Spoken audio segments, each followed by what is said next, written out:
Okay, we have started the recording again. Everybody present? Take two. All right. So, the first thing to do is to take care of the session that was missed. So, Ed, in the previous session, or the previous day's adventures, what were Mari, Reggie, and Shari doing? I don't know. Chores or play. They're going to recover 2 nights worth of tax, so a total of 4 tax is being recovered for each of them. Play would give you an extra 2 tax recovery. Chores gives them... Tax. Hmm? I don't really think I have any tax recovery. Yeah, chores would give them an opportunity to spend experience and a little bit of pocket money.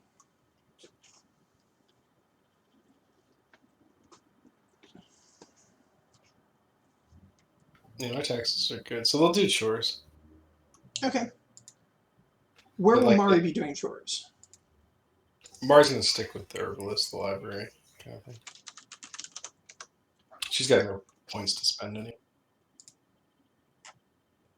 And Reggie? Reggie's going to stick with the carpenter. Okay. Reggie does have 2 experience points they can spend if they go elsewhere, but... That's fine. He doesn't really care.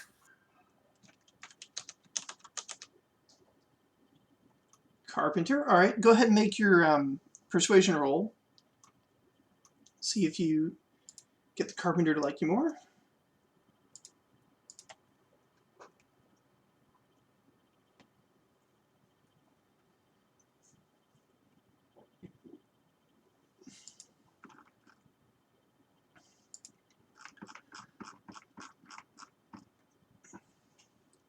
Another success.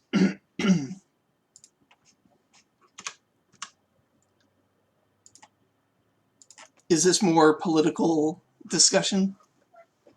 Economics, yeah. Economics, yeah. All right.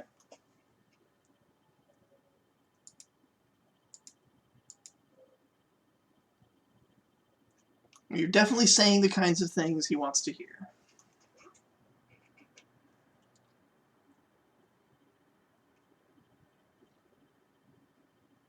Only 13 successes left on clearing the carpenter as an ally. And then Shari. What will Shari be doing? She can go work with the Fisher people.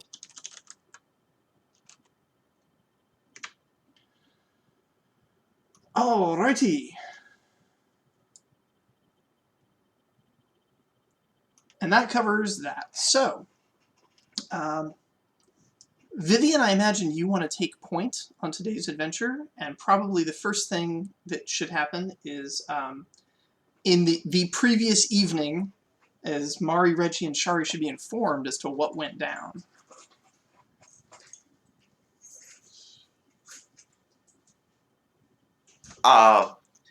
So basically, what's happened is Whoppy and Elros,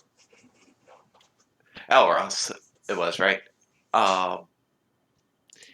They accidentally revealed the existence of the wood troll, or that's our friend and extremely friendly, and the sheriff's going out with a posse tomorrow to go kill it, and we need to protect it, or save it, or get it out, or something.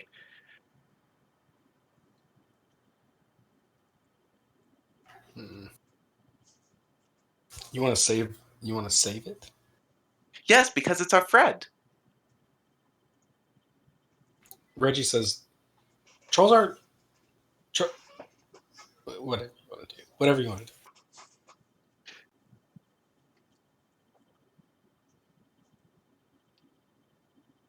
It's friendly. Remember, I fed it mushrooms.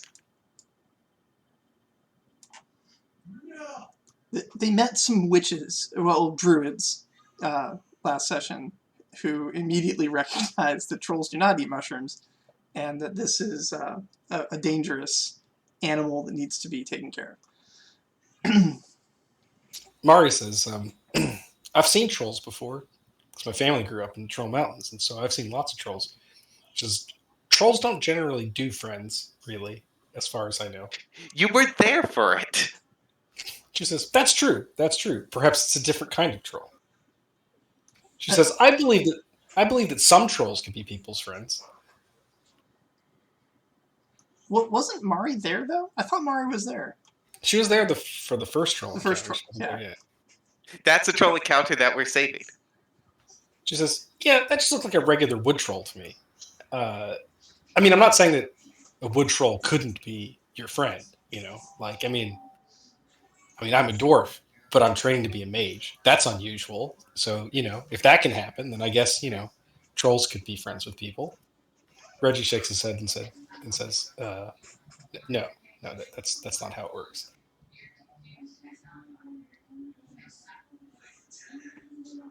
Nest ignores Reggie and goes over to Mari. And that's why we need your help to go save the wood troll, because they're going to just kill it without asking any questions of it. And not seeing how friendly it is. Mari says, my uncle told me that trolls spawn when someone hurt the land. And that they have a right to be there, she says. Exactly. Unless your job is to hurt the land, like my uncle. In which case you kill the trolls. You get rid of the trolls because that's kind of your job, to hurt the land,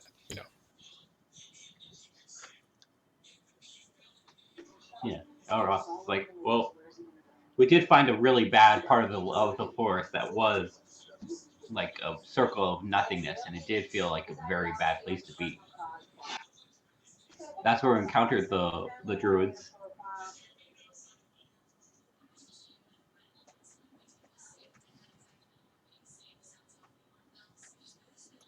That is true. All of those things are true. You encounter the druids in a place where it seemed like the forest had been magically injured. Trees were missing, and it was darker than it should be.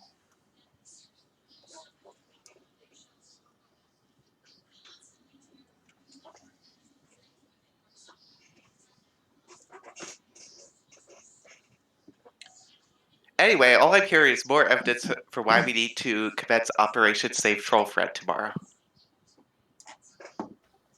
Sherry says, I don't know anything about trolls. I heard about them one time. My uncle used to tell me about the trolls, but I didn't really listen to what he said.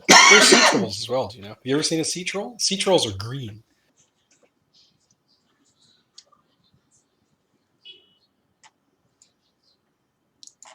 Eventually, everyone goes to sleep. Are you taking any precautions to try to wake up early to get a head start before the adults get their posse together?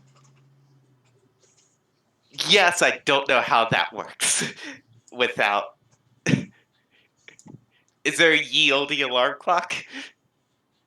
There is not. There is a talent called Rise with the Sun that the fisherman teaches. But at the moment, yeah, you'd have to figure something out or try to do it.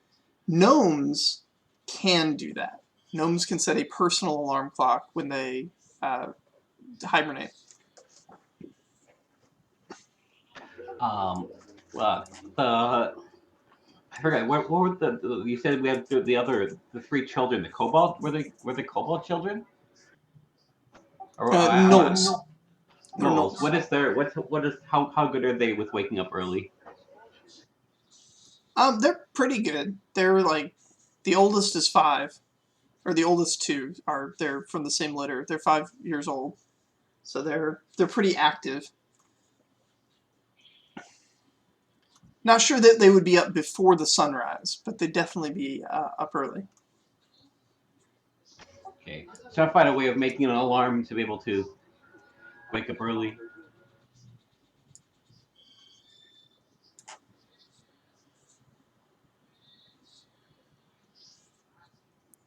Can I have a character not recover tax and stay up? Yes. Now they're going to have to make a focus roll to stay awake. That's an interesting question. What would be the best stat or the best skill for that?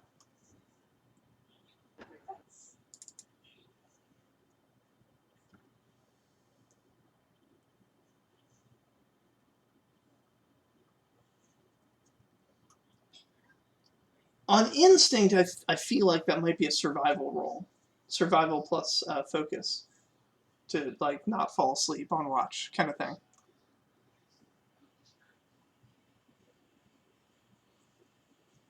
Now there would be a tax penalty. It wouldn't just be you don't recover tax. You would suffer 2 tax to do this. But yeah, as long as you make the roll and don't fall asleep. If you fail the roll, then you don't suffer any bonus tax.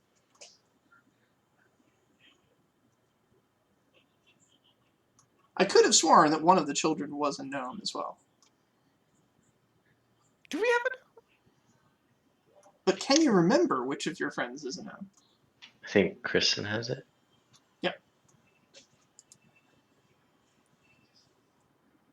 Can we just enlist Kristen's gnome to wake us up all up early? Because presumably they're still at the orphanage. Yep. Yeah. And they'd probably go along with the plan. They were also present when you confronted the... Right? It was Leica. Was her gnome, wasn't it? Oh, no, I'm sorry. That was Jack. Oh, who was the gnome? So I wasn't sure we had a gnome, but... Zara. I think the gnome is Zara.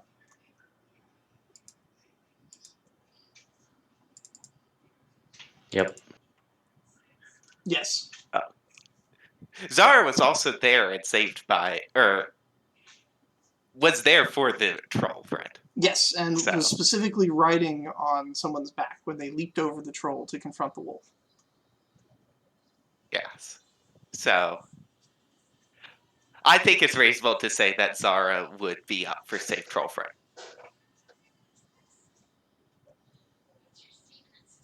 Okay. I'll allow it. So Zara will set her wakefulness for what time? What time is... So they're going to start organizing at dawn, right? Was what we heard. Yeah, they don't want to confront it at night. They want to have the benefit of sunlight so that they can see it more easily. What time is dawn? Nest stuck around to hear their plans, right? Yes. That's... Okay. So Basically. Nest would know that basically they're going to form up the posse at sunrise, they form a circle around the small forest, and then with the benefit of sunlight, they're going to move in.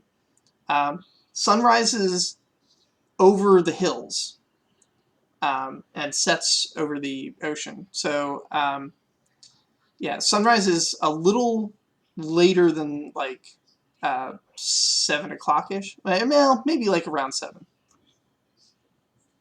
It's not at that perfect 6 o'clock if it was coming over the ocean. It actually needs to get up a little bit, get some height before it can make it over the hills.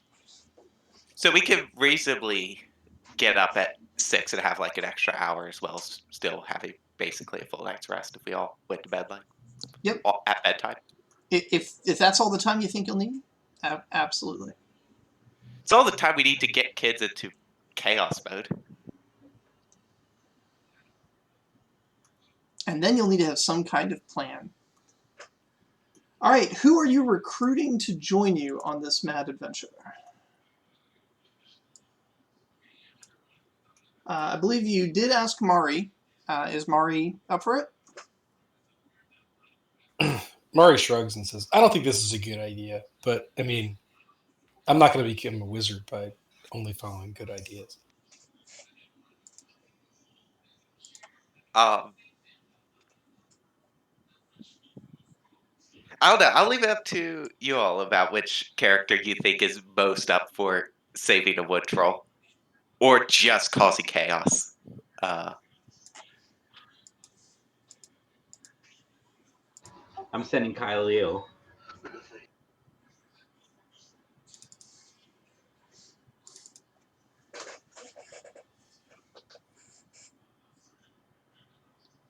Alright. So we're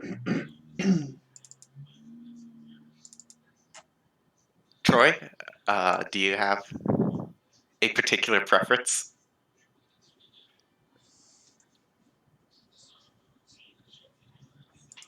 I think Chrislisar would go just because that was the original.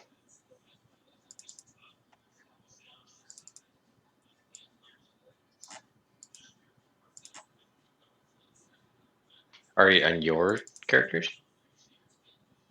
What's that say? Were you asking for your characters or who I'm sending? No, who you are sending.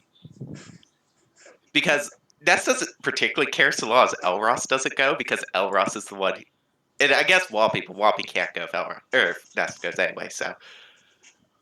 Because they gave up the wood troll, and thus cannot be trusted. I see. Yeah, I'd be sending Chrislisar because he was the original like encounter of this thing, or in that party.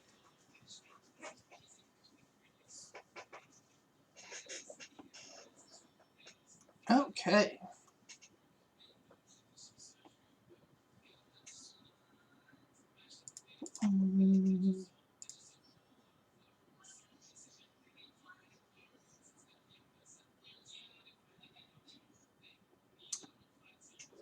Alrighty.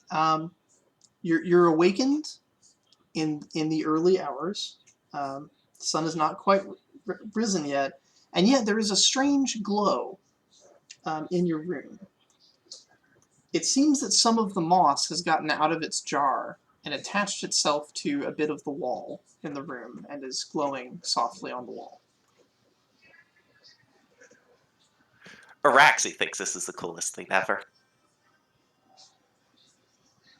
So the eagle room, badger room, and dolphin room now have a small amount of glow in them.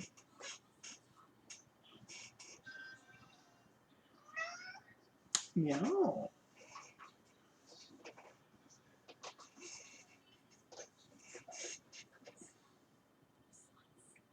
Okay. All right. Miss Maybell is still asleep. The only others that would be waking up around this time might be any kids that are getting ready to go to the fisherman for the day.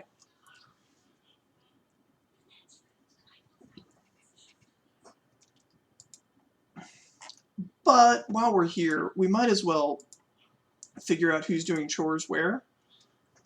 Certain offices are closed for the day because of the events going on. So the sheriff and the herbalist are not available. Working for them involves work outdoors, and currently that's considered too dangerous for children.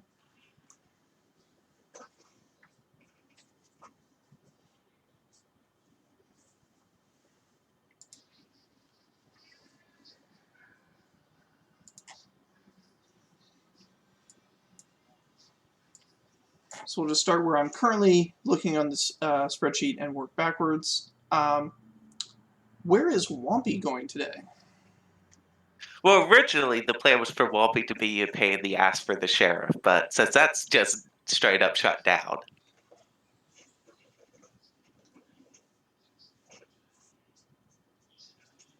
Yeah, they don't. The adults do not want kids to be doing outdoor work, such as collecting herbs for the herbalist in the forest. That would be a bad call. And yeah, the sheriff has his posse that he's managing. He doesn't want kids getting in the way or potentially getting hurt by the troll. So they're not accepting work today. So now at this point, the question is, who remaining gives Wallpy the best chance of learning to become a dragon? 'Cause that's another thing that happened. Yeah, Wampy's got 4 experience points to spend.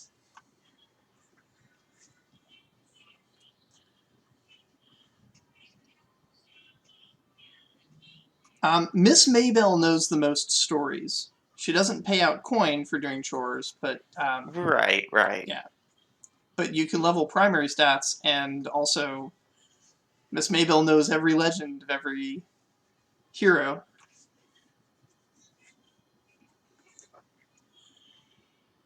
I don't think anyone's gone to go work for the miller yet, but that would be for scholarly or engineering pursuits would be the most rational things for that.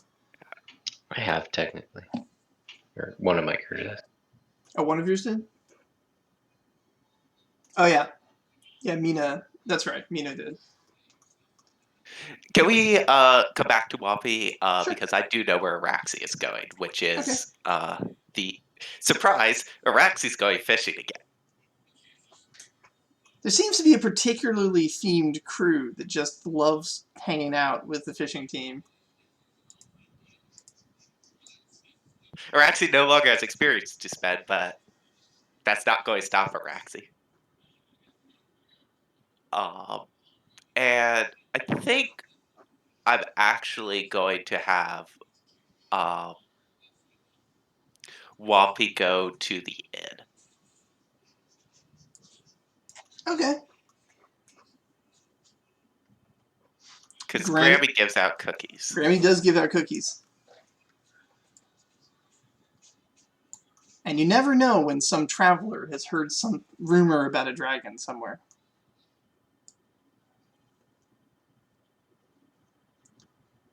Alright, I see Troy and Tice have already filled in their sheets. Except it looks like for Mina?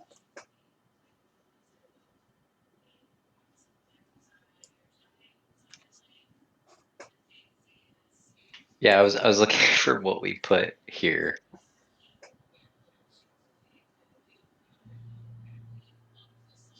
Is there a particular talent Mina's trying to work towards?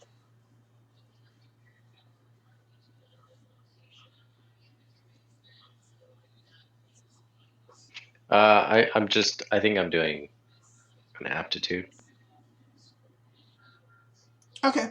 Aptitudes would be at the orphanage. Okay, put orphanage.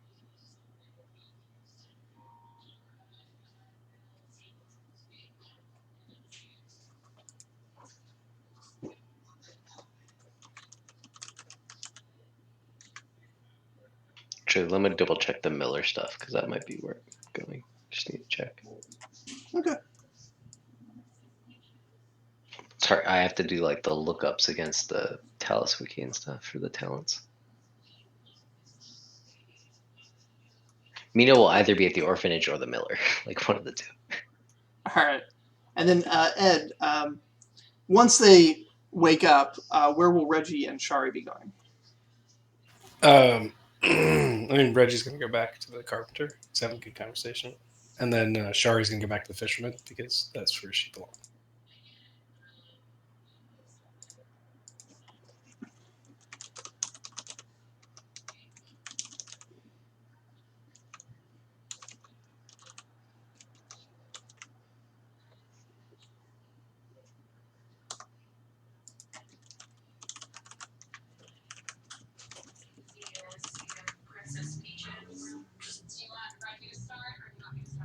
Okay.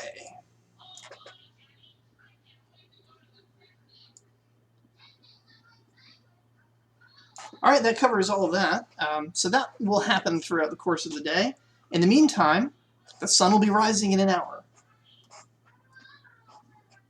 You've got an hour before the adults are going to head out on the road towards the forest and try to surround it.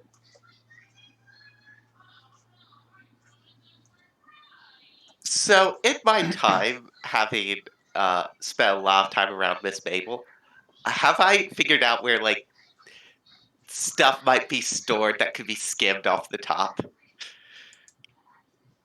Like a little bit of food for the day, because we're going to be gone before Miss Mabel gives us, a packed lunch or anything. Yes, Miss Mabel does keep food in very obvious places and does not lock them because hungry children must be fed. So we're going to stock up on plenty of food. And is there, like,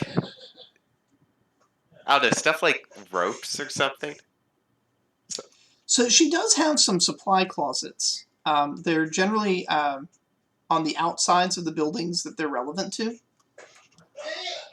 So the orphanage itself doesn't have a lot of weird stuff, but if you go over to like where the water well is that dips into the river, there's like spare rope over there and a little supply cupboard, just in case they ever need to repair the mechanism for the bucket.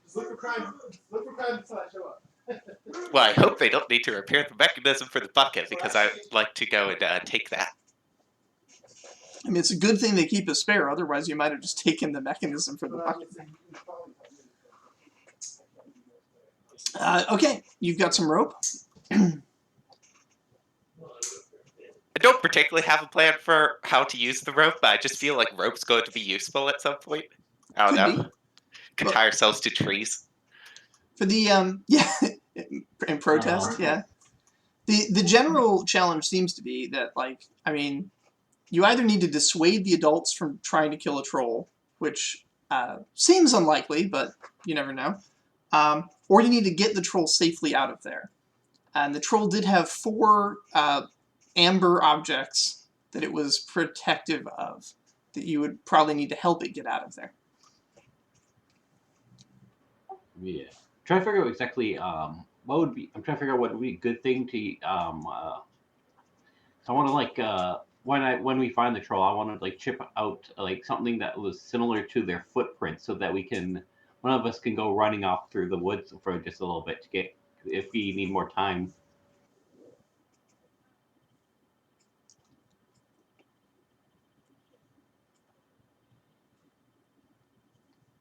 It's an interesting idea, making a false trail. Yeah, I don't know how you would do that, but if you can think of a way.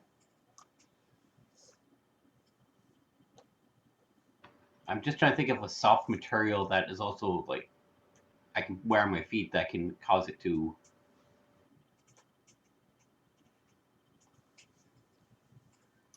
Last time anyone saw the troll looked like it was made out of wood. It looked like natural wood, like bark and sticks and stuff.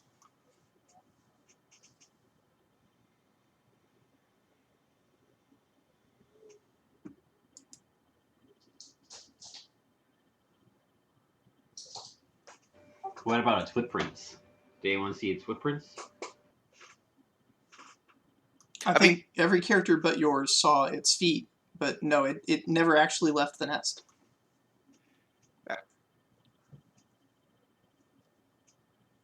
I also presumably still have the mushrooms that I picked from the last time we went in there.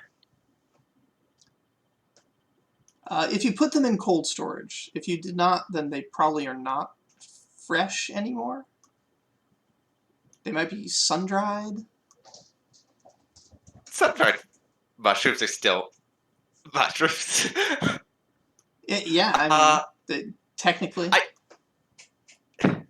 I did work at the orphanage immediately afterwards, so I probably stored them.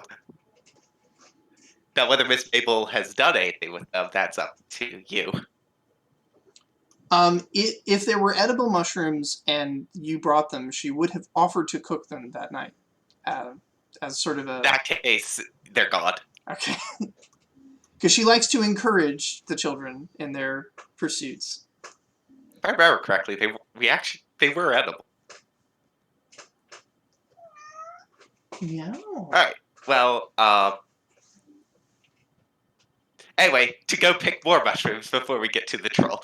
I don't know. Can I get like just like a basket as well with like sort of the thing that you might carry like bread in or something, and line it with like some towels or blanket or whatever. She has a basket that she uses to gather fruit. It's in the kitchen, hanging from a little peg. Because there's an orchard in the backyard, so that's is it like big enough to like potentially carry amber eggs in? Yes. All right, then yeah. Although the eggs are pretty big, but you could carry all 4 in that basket. Yeah, I just wanted to make sure it was something that I could clearly present as a safe way to carry the eggs. Yes. if we need. Sure. Be aware, given the size of the eggs, if one person is carrying all of the eggs in that basket, which they very much could do, they could do probably very little else. It will be heavy and unwieldy, and that'll be basically what they are doing, is carrying the eggs.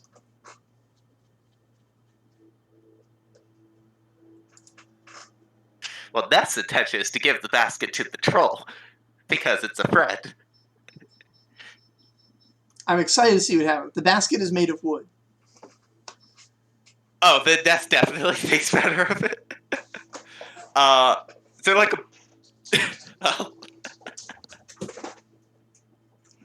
Nest just like looks around for something better, doesn't find anything, and then tries to make sure it's all covered with the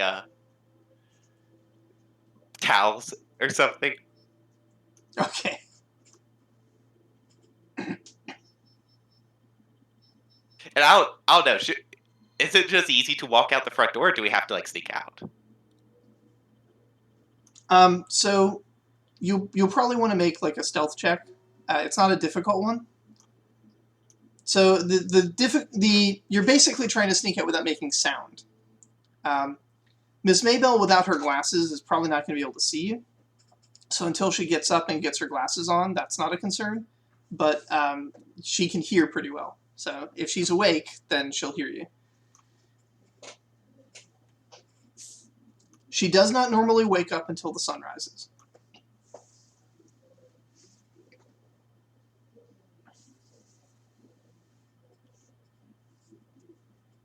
We got this. We can be sneaky. We can be sneaky. I don't know if this is a Stealth plus agility. all right.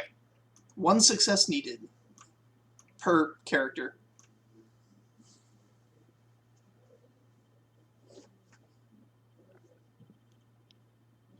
This is not worth taxing leadership to lead something. So let's just go for it.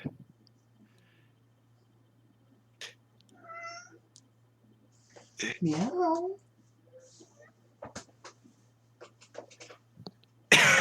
It's starting out well.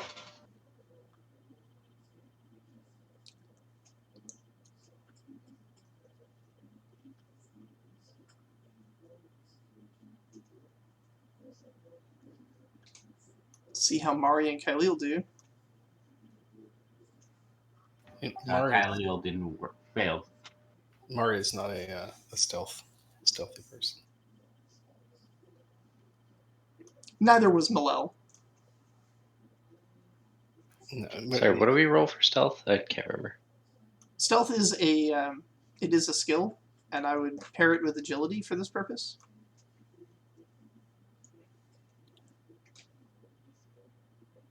I mean, I was going to argue for perception, but Could do perception, could do will or focus. I mean, but I mean, it doesn't really matter. Doesn't really matter. Those are all the same. So whatever your technique for trying to be soundless as you exit.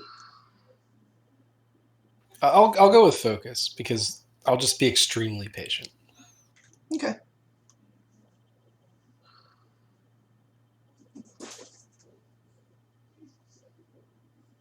I also have excellent balance as a dwarf, but Pretty sure the rest of us were just throwing shit against the walls as we left. Like, I mean, Nest dropped absolutely everything trying to get the door open. All of you think you've snuck out.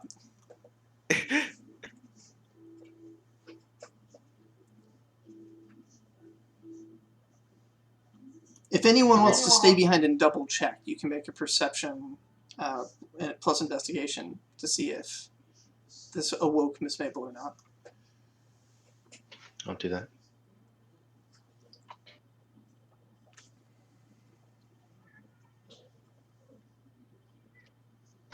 We just forget that like the front door, they forgot to like oil the door in a while. So like when we open the door, we just get that huge. It's like no one heard that, right?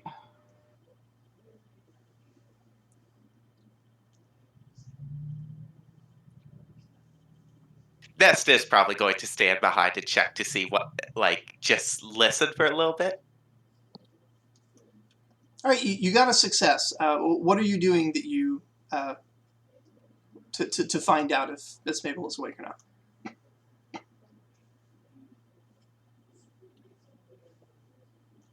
I mean, I didn't get a success, but I imagine I like dropped Kyleel something. did. I did. Yeah, I planned on being the last one out. So I just kind of, as we were all heading out, I moved toward where her room was to see if any noises or anything was going on.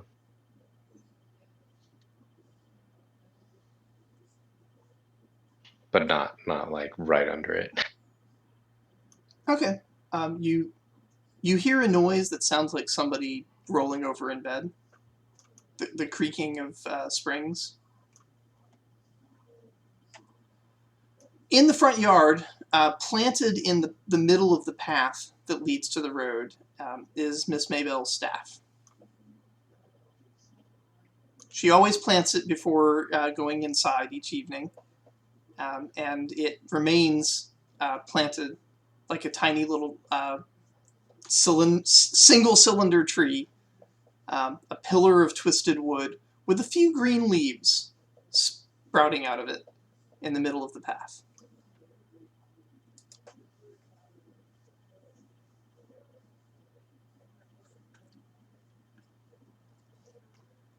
That is indeed strange. It is indeed. In the morning when she goes out, she picks it up, and in the evening she puts it back. And right now it's sitting there.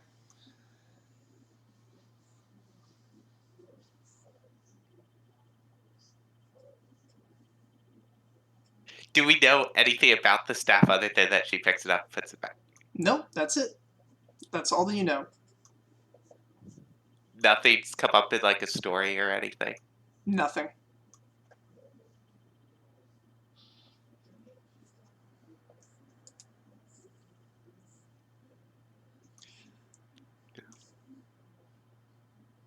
I mean, there are plenty of stories of magical persons having magical staves. If But any not of you this want to make particular scholarship staff. checks, you can, find lots of examples of that. But Miss Mabel is not a hero of note in any stories, and so you're not sure what her staff does.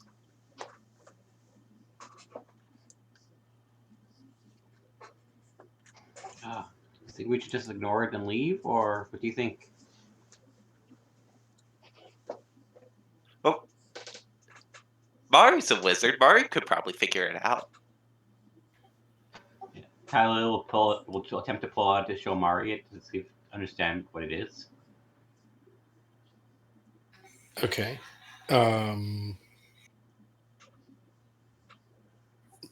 Marge says, I don't really know much about staves. Well, you could focus your magical energy through it. She shrugs and says, staves are for kind of like a different kind of wizard. Like, it's kind of a crutch, you know. But do you know what kind of wizard you are yet? She says, I don't think I'm one that uses the staff.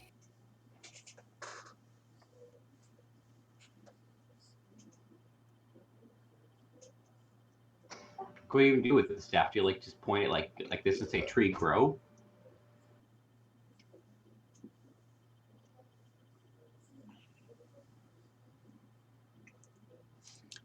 Are you guys going to leave it there, try to take it with you, investigate it further, or what? I mean, I'll carry it. Upon trying to lift it, you find that it is firmly rooted in the ground, as though it is a small tree.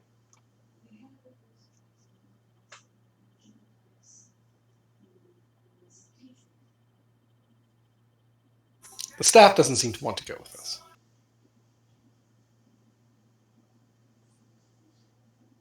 Doesn't mean you can't dig it out if you want to put some effort into it, but yeah, it seems like the staff wants to stay there. How long does it seem it would take to dig out? A time estimate to dig it out, that depends on how deep the roots go. Mari says, any staff that can decide to stay, we should probably leave where it decides to stay.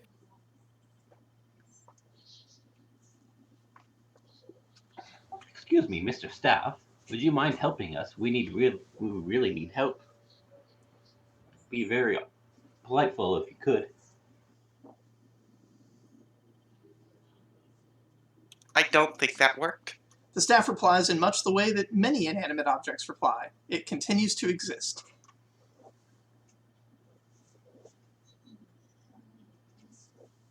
What? I'm thinking that stays there. I'm thinking it's not worth the time to dig up. Yeah, especially if Miss Maybell comes out and sees her staff missing.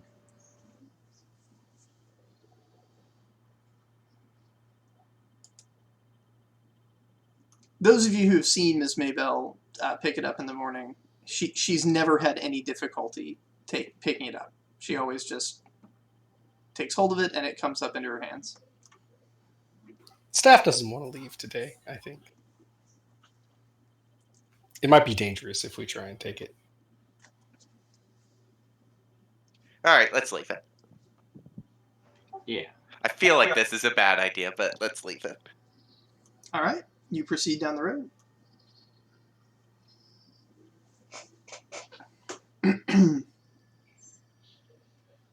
The cows are still sleeping peacefully, so there's not a bunch of chewing going on in the field right now. The fall months are upon you, so the cows will probably be sleeping actually in a barn somewhere, leaving that field mostly open. The barley field has had most of the barley gone already, packed up, so there's not a lot of hiding spaces there. So you see the forest quite plainly. Almost seems naked. There's just nothing around it anymore. The wheat field on the other side has not been completely cleared yet. So when you get close enough to see that wheat field, while they have done some harvesting closer to their farmhouse, the wheat near up against the eastern side of the forest has not yet been cleared. The forest is, as I said when you first encountered it, very thin. It runs north-south as sort of just a barrier marking where one field stops and the next one begins. And yeah, the sun will probably, looks like, will rise in about 45 minutes. You've made good time.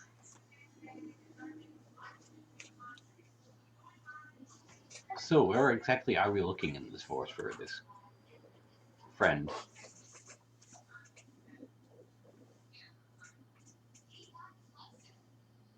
It's a small forest. Surely we remember roughly where the entrance was?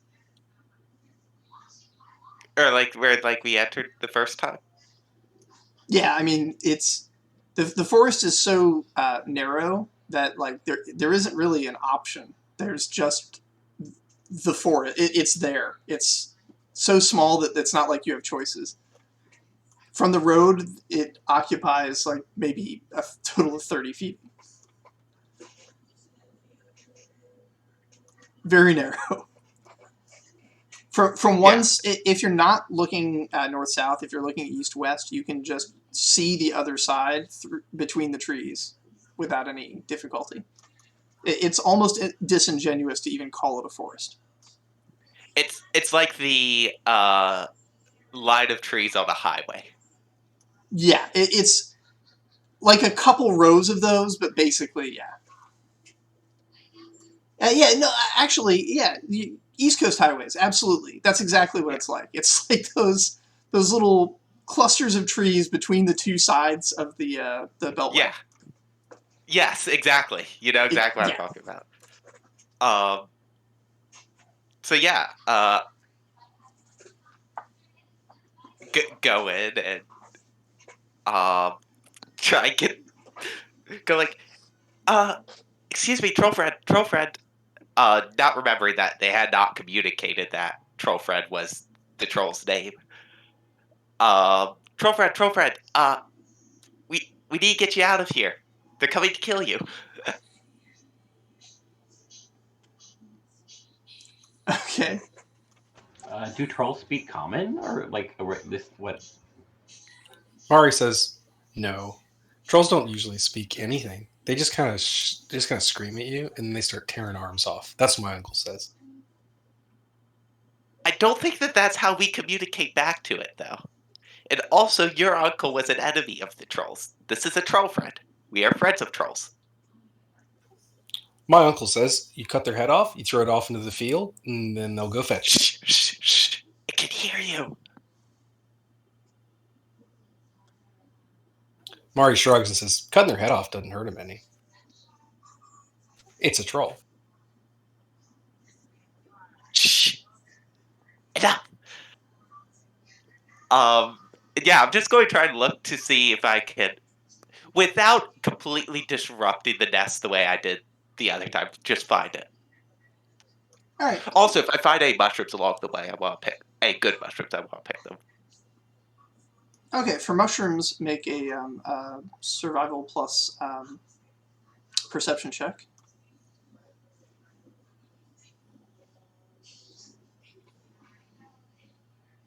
Only one success needed.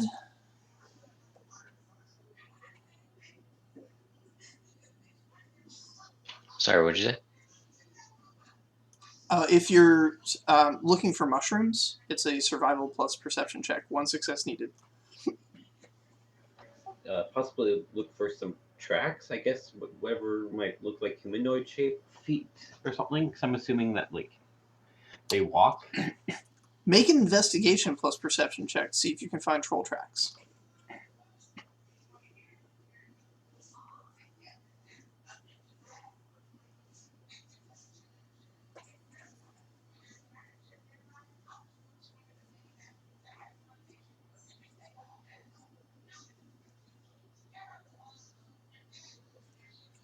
Are we looking for it?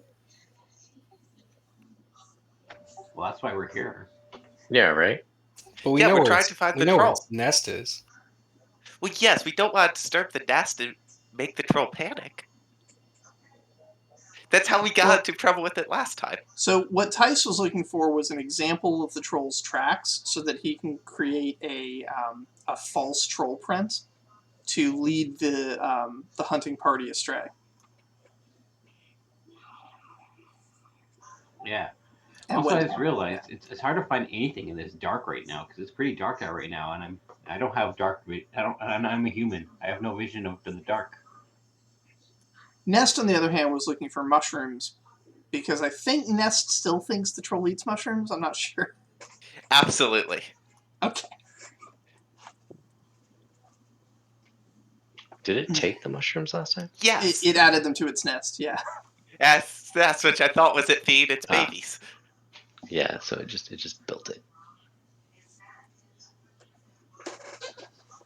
I can try to assist with the tracks thing since I know what you're doing. So you're just looking for tracks. Do wood trolls make nests? Have I read about that? Mari can go ahead and make a check.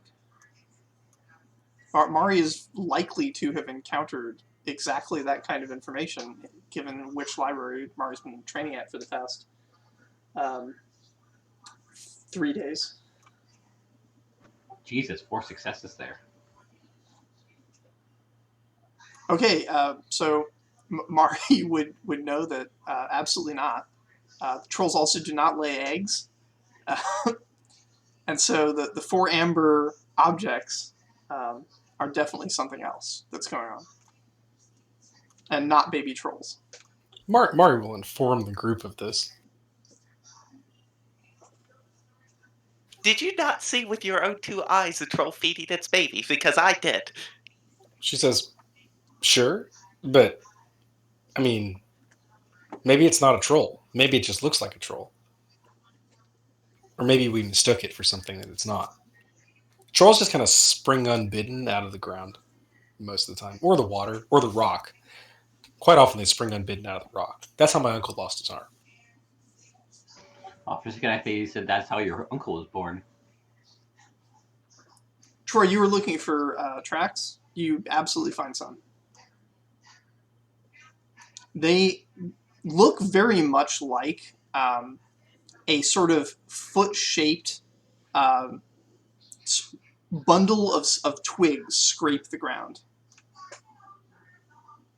So it has a distinctive, like, multiple twigs grouped together, scratching as sort of its shape.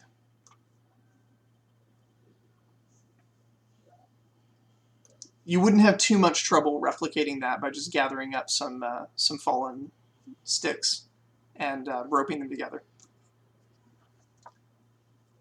Sweet. Who has the rope again?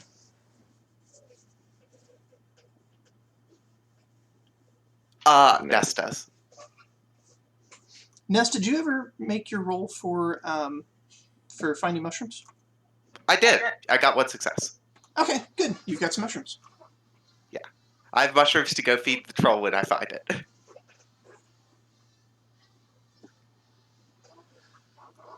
All right, so given the noise that you've been making in the process of this, because you've been intentionally calling out to the troll is already facing you when you arrive at the nest, and has sort of covered its body in a defensive posture with the 4 amber spheres behind it.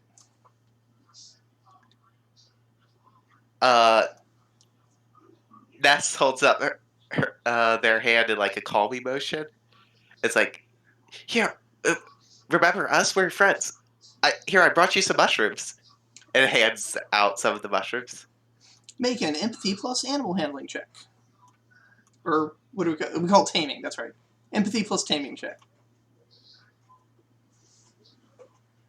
Please don't go back. And you may add the mushrooms as pips.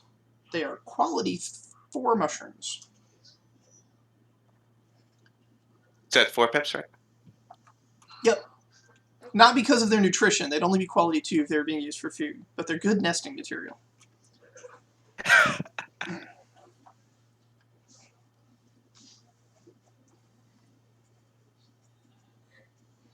All right, so the troll sniffs,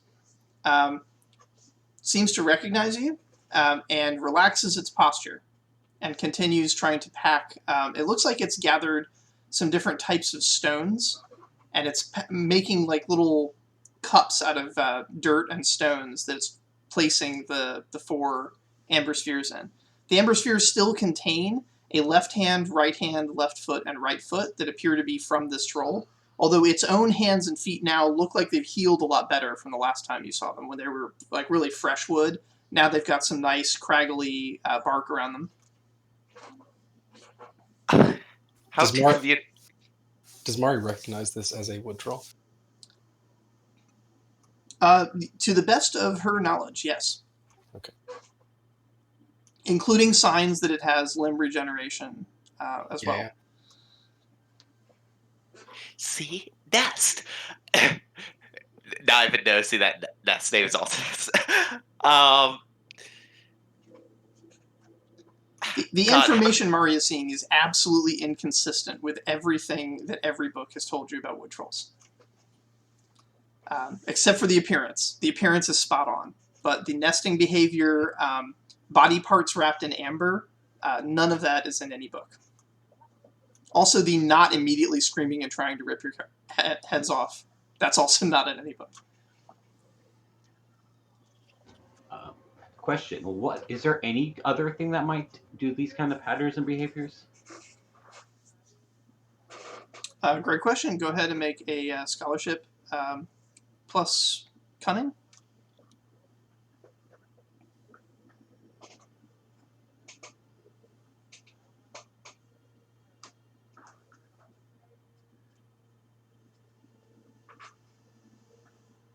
Nope. Nope. It turns out this is the only creature in all of the universe that makes nests. Birds don't make nests.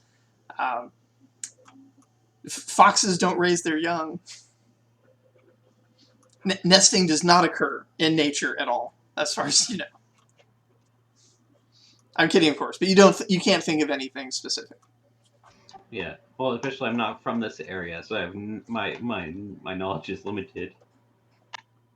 Mari looks at the thing and says, "What are you? Can you understand me?"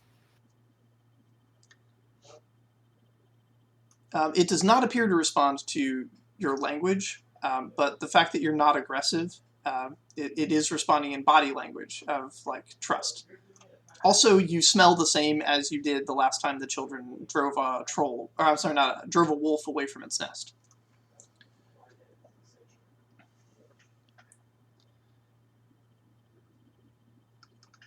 But as far as Mari can tell, it does not appear to have linguistic ability or understanding.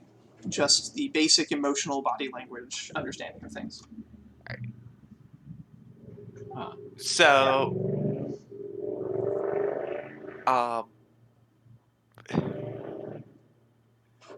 okay. So, I think we need a group performance to explain what's going on. Where we basically act out what's going to happen if this wood troll does not run with us. Okay, we're gonna do a group performance check. So Ness is going to start off with so really bad news. It's trying to look kind of panicked. Posse, the same way you would try to explain if in broken language if you two did speak the same language, because clearly that's not what's happening here. It gets everybody to act out like a hunting party, with crossbows or something. Again, actually coming to get points at troll. And then need run. Holds up the basket, pretends to put 4 things into the basket, and then pretends to run. And just an attempt to communicate to this troll that we need to move this nest. Okay. So this is a performance check. It's going to be performance plus empathy. The empathy. So I'm going to give away a little GM secret. You're going to succeed in your performance. What you're rolling right now is you've got 4 successes to not take up so much time that the adults arrive. All right. Can I first do a because I'm assuming this is as a group we're doing this. Yes. Can I first do a leadership role to try and lead us into this, or lead the performance, and give people assistance with that? If you can give a nice epic speech or something, then all right. You can create some pips for your teammates. All right. So before we start the performance, Ness turns to the groups it doesn't speak our language. We need to show what's happening. We need to communicate that we need to get this troll to move to a different place. So we're all going to pitch. We're all going to act like the posse. Then we're all going to act like we're helping the troll get away, and then the posse's going to fail. And so what I need from each of you is I need you to put on your best acting faces, just the same way that we do when we play out in the fields. But this time, instead of being like brave heroes, we're just cowardly, mindless hunters. Okay, and that's my speech. Make your roll. Let's see if that was effective or not. It's leadership plus. Almost certainly empathy with this group. Yeah. Right. You weren't really trying to trick them. It's not really cunning. It's yeah. Oh yeah, okay. Dang, you got some dice there. All right. We're starting to see the purpose-built characters come out now. All right, so everybody gets 3 pips on their performance roll.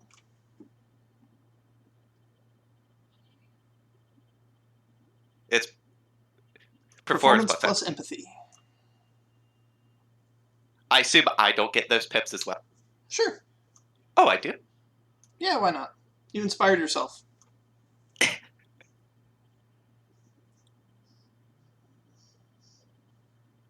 I see 3 successes. Need 1 more to get the point across before the adults arrive.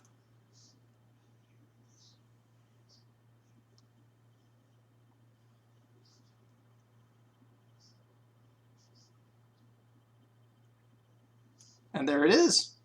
5 successes in total.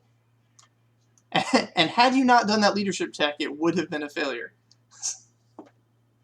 So those pips were critical to 2 of those 5 successes. All right. Yeah, so whereas the troll does not understand linguistic expression, it seems actually to pick up on acted scenes quite well. And it seems to be trying to respond with some kind of hand gesture language that you are not familiar with. But the gestures are mostly pictographic in nature. It's sort of expressing things like fingers running, that kind of thing. And so, yeah, it gets the gist of your plan, which I believe is put all the eggs in one basket and run. Is that correct? I think that's about the speed of the scripts again. And all right. I don't think we communicated it, but we're going with it for a little bit at least. What direction do you want to go? All right. So this wood troll presumably wants to be in a forest. That right? does seem to be the case, although it chose the smallest of the available forests. But that might be because the town is between it and the forest proper. Then again, the forest proper is where the druids were hunting for it, so maybe it made a smart choice to pick the one forest the druids wouldn't look in.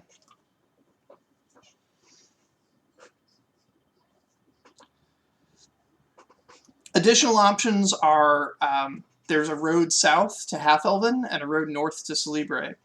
You do know that north of Celebre is a gigantic forest that is known to be the home to wood trolls as a general thing.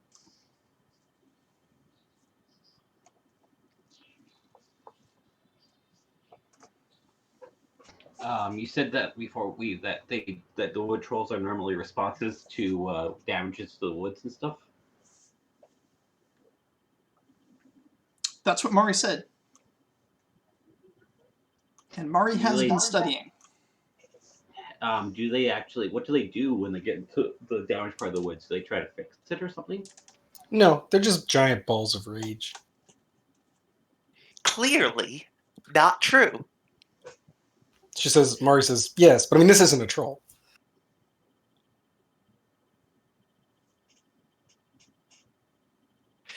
I'm going to have to, after this, we're going to have to write a book that proves that whatever book you read is wrong. Mari says, I've read a lot of books. Many of them are, in fact, wrong, she says. And that was the one that you read.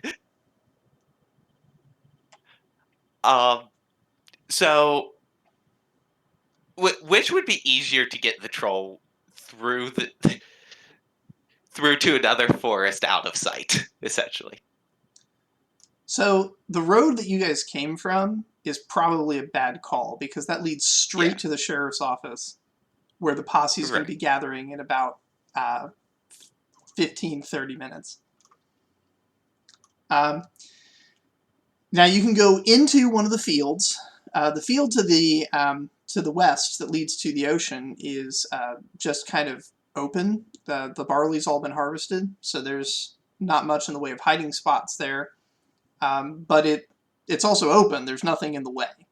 You could get to the ocean. I don't know what you would do from there, but that's one option. The other options are you can try and cross the road and go into the dairy farm for some reason. There's not much there other than cows and goats and the facilities for making cheeses. But that's a place. And then you could go north. That's just basically following the line of the forest. You keep going north, and eventually that ends, and there'll be more farms, more fields. If you want to get across the road to the bigger forest, that involves going west. West on the road, again, leads to where the sheriff's office is, but if you went in a different direction first and then went west, you might be able to go around them. Yeah, I think the bigger forest might be better. Then they Yeah, can go so out and continue we to should go probably... because the druids have already searched that area, so they wouldn't be searching that area again. Especially if I leave tracks of it going towards like a different direction. How heavy is this troll? It looks to be, once it has its eggs gathered up and stands up, it looks to be a little bit taller than an adult human.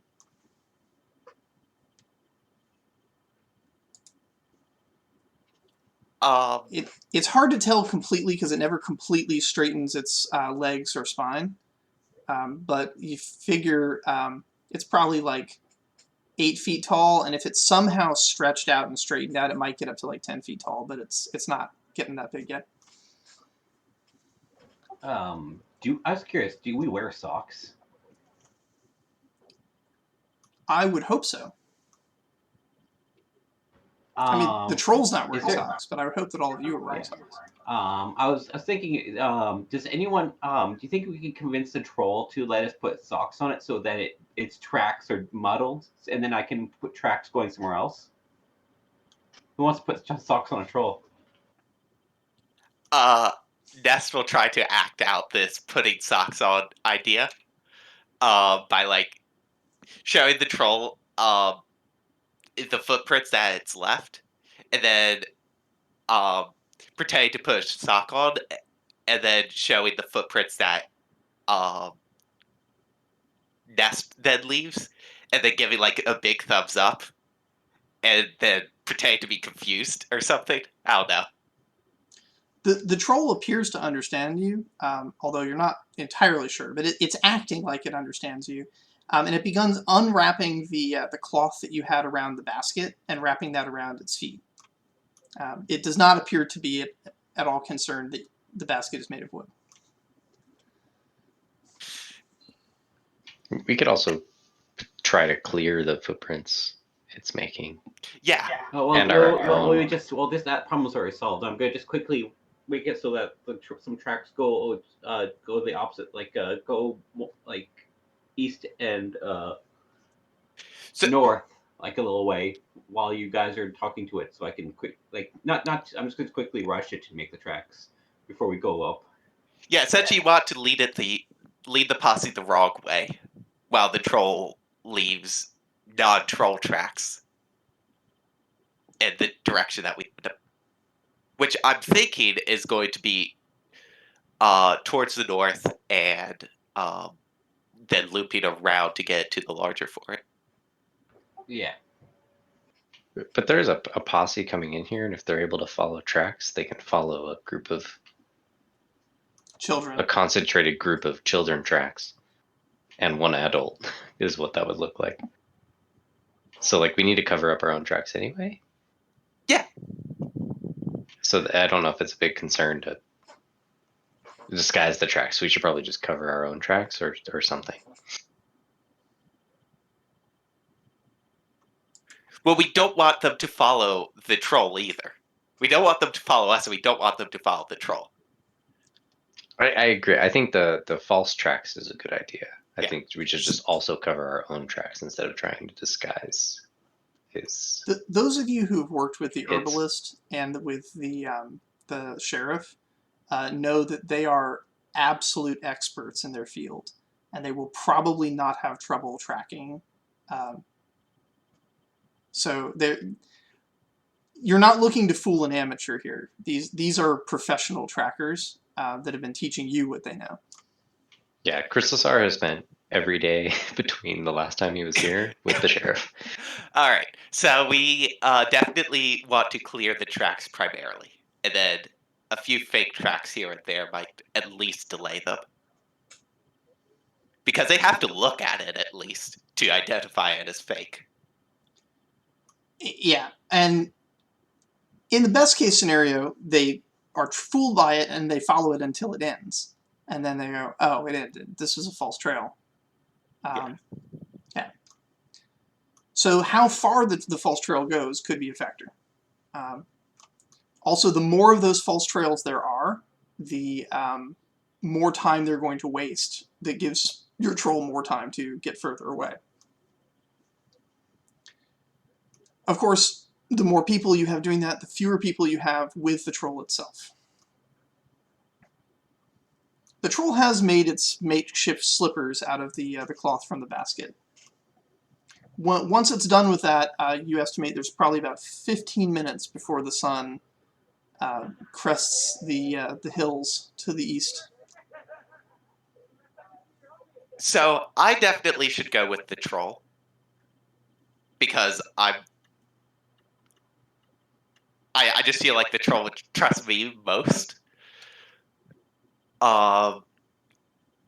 Who wants to stay back and do false track clearing?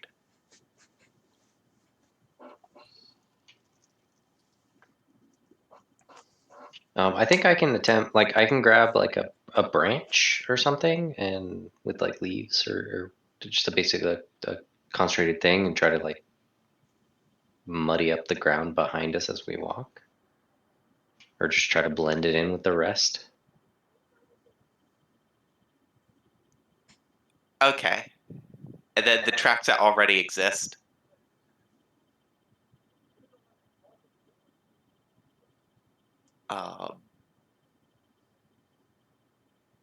So the troll is going to be leaving tracks that look like an adult human right now. Right. I think Kyleel's going to follow behind it, trying to smooth those out so it looks as much like nobody passed as possible. Also, presumably, smoothing their own tracks out. I'm guessing, Ness, you're going to be leading the troll to make sure it's going the right direction? Yeah, and also because I will tie myself to the troll to protect the troll if we accidentally run across the posse. Okay, and Mari?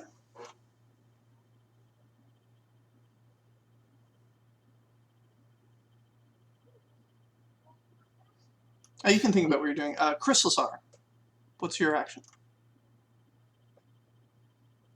I think we mixed them up. So I would be disguising tracks. You're disguising tracks. Kyleel is making tracks.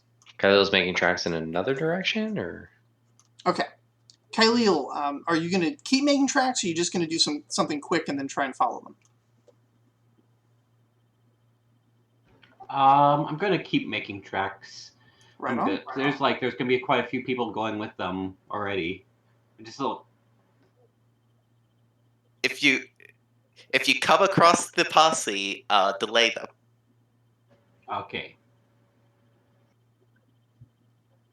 I mean, I'm not interested in hiding the troll's tracks because I'm convinced that it's not a troll. So if the hunters do find it, they're not going to kill it because it's not a troll. I'm more interested in what it is. Okay, so you're going to stay with the troll? I'm gonna follow it. Yeah. I'll help it carry stuff if it wants. I'd like to get a look at its nest.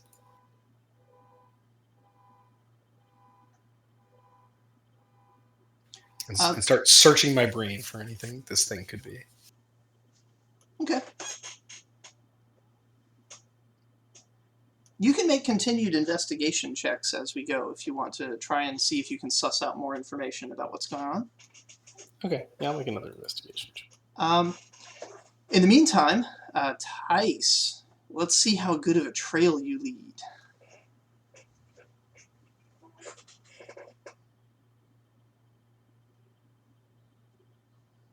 Tice, this is probably... well, I'm interested to see what skill you think this would be. I would call this a exploration plus cunning.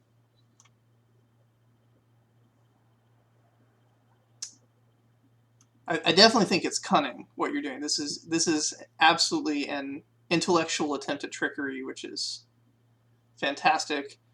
I'm not sure exactly which skills. Well, I guess stealth actually makes the most sense. You're basically trying to perform an anti-stealth move. Yeah, I was almost just. I was almost gonna do. I was almost thinking of vigor, but it's cunning sounds better. Then soon I'll be able to give him actual skills because he's currently all about that vigor and empathy. And one of the first things that comes to Mari's mind from the results of that roll are parrots, which, as a evolutionary advantage, have learned to mimic sounds and behaviors, primarily vocal behaviors, but it's a form of behavior mimicry that serves to help them in a variety of situations by mimicking other bird calls, and even in encounters with civilization, their ability to mimic human speech has often saved them from being cooked for dinner and instead being turned into pets. Mm-hmm. Mari is speaking with the troll. She says, so you're not a troll, but you look like a troll, but you don't behave like a troll. So maybe you're just pretending to be a troll. Sometimes animals pretend to be other animals. It's good for them, so like butterflies might pretend to be a poisonous butterfly or even a bee. That scares things away. It says, you're pretending to be a troll. She says, I do have to say, if you're pretending to be a troll in these woods, that's a really dumb idea because there's people that are going to come and they're going to assume you're a troll. And when they assume you're a troll, they're going to kill you. And if you are a troll, that would be dangerous for them. But if you're not, it won't be dangerous for them. But it'll definitely be dangerous for you.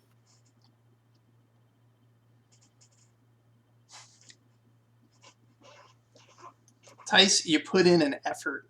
Good job.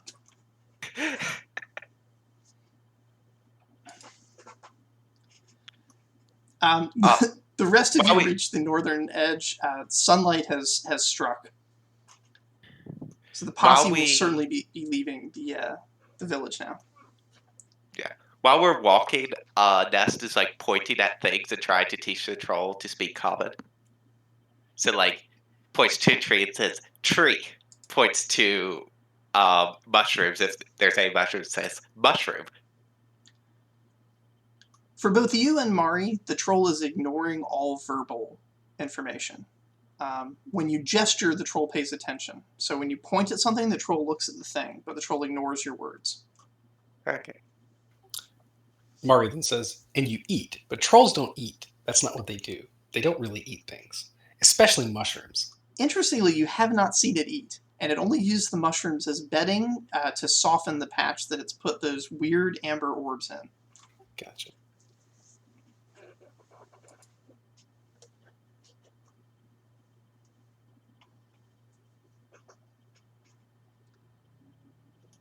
All right, let's see. I need a roll to see how well your tracks are being covered. I believe, Troy, that was you.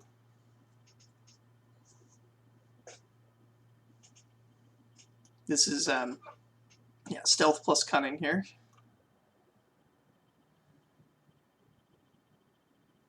And I think there might actually be a stealth talent that just does this automatically. I think it's one of the higher skill requirement ones, though. Don't worry, you got this. I got a backup plan just in case.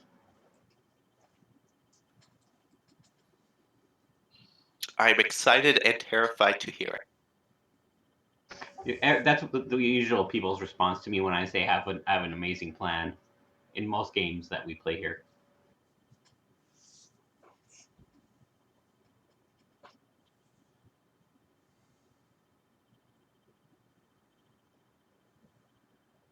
Oh, well done.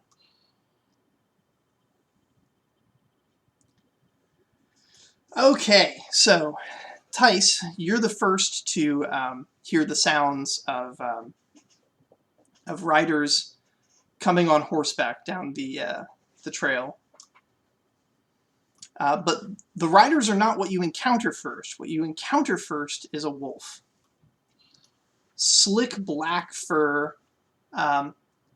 This is not the same character that encountered the wolf last session, is it? No. Okay, so you don't know this one's name. But you do encounter a wolf that upon arriving to you, shapeshifts back into the form of a druid in a slick black robe, who grabs you by the collar and calls out, "I found a kid here!"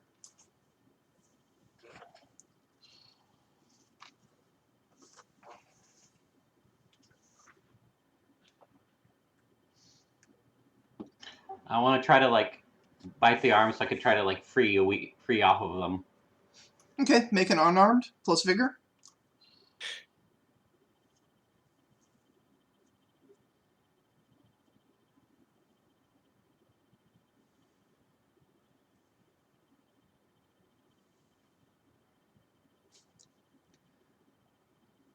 Okay, so you bite the hand. They yelp, and they sound a little bit wolf-like when they yelp, but they manage to keep hold of you. And the druid comments says, "You know, given what I am, biting is not a precedent you should set." I guess I'll like look over to where the like the wheat and fields or wherever that there's still someone there, and I'll just yell, run, or whatever.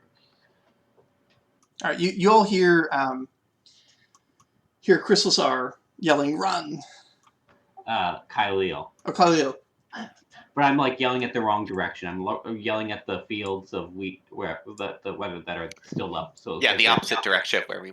I'm sorry, I keep doing that. I have your sheets like reversed in order for some reason. I've got it fixed. Okay.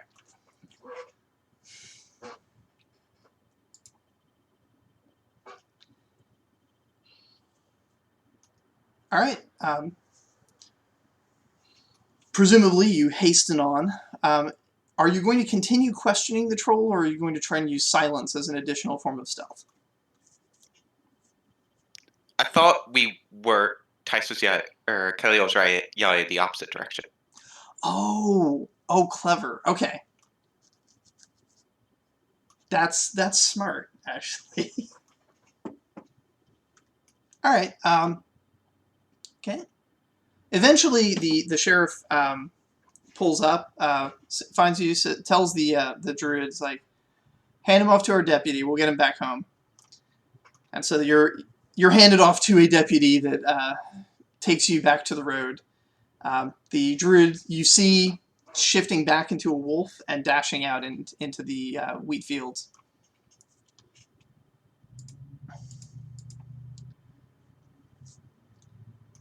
All right, the rest of you three, you get to the edge of the forest. You're clear of the forest now. There's another field bigger than the two that were on either side of you here at the forest's edge, and a small dirt path that proceeds kind of into the field and then to the east, where the road would be. This road is not going to lead to the town. It's going to lead somewhere north of the town. Well, that's good. Dude, is that also like in general direction of a forest? That's not the one that. Yes. All right. On the other side of the main road, there's a much more foresty kind of forest. At least in terms of size. The tree density is still not huge here. It's not like... That looks like as good a candidate as any to me. It does. It looks great. This isn't the same forest that the last group went into, is it? It is.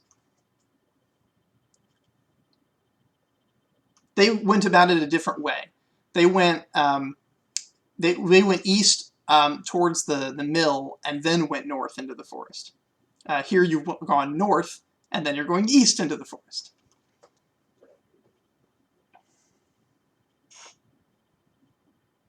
But by all roads, it is the same forest that the druids were hunting for the troll in.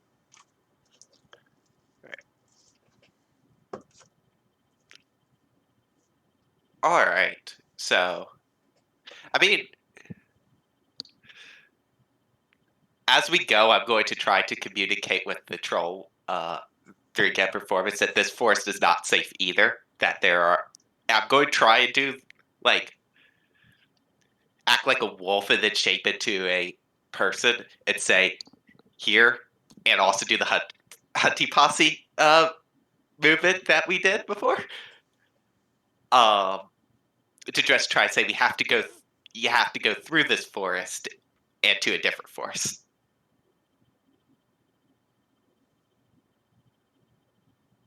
All right.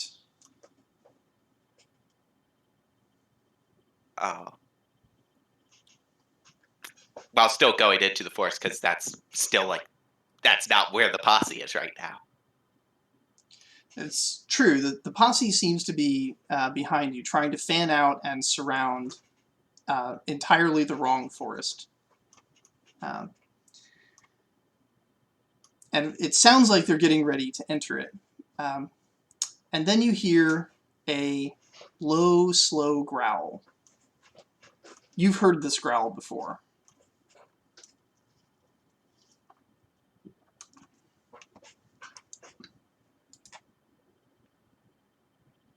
Have we? Out between the trees comes a wolf. It's by itself, a lone wolf.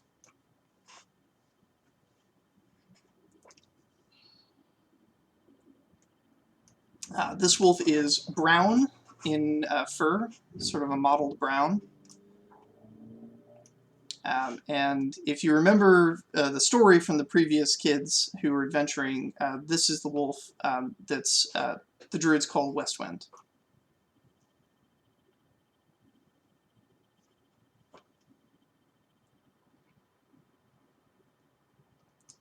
The wolf shapeshifts up into a druid form and says, "Kids, I need you to step away from the troll." Mari says, "It's not a troll. I'm not sure what it is yet, but it doesn't seem to be a troll. It's not hostile. It's responding to us gesturing. That doesn't seem to understand what we're saying. And it's like making a nest. Trolls don't nest. I don't know what it is, but it doesn't seem to be a troll. But it does look like a troll." You actually said some rational things. Go ahead and make a persuasion plus cunning check.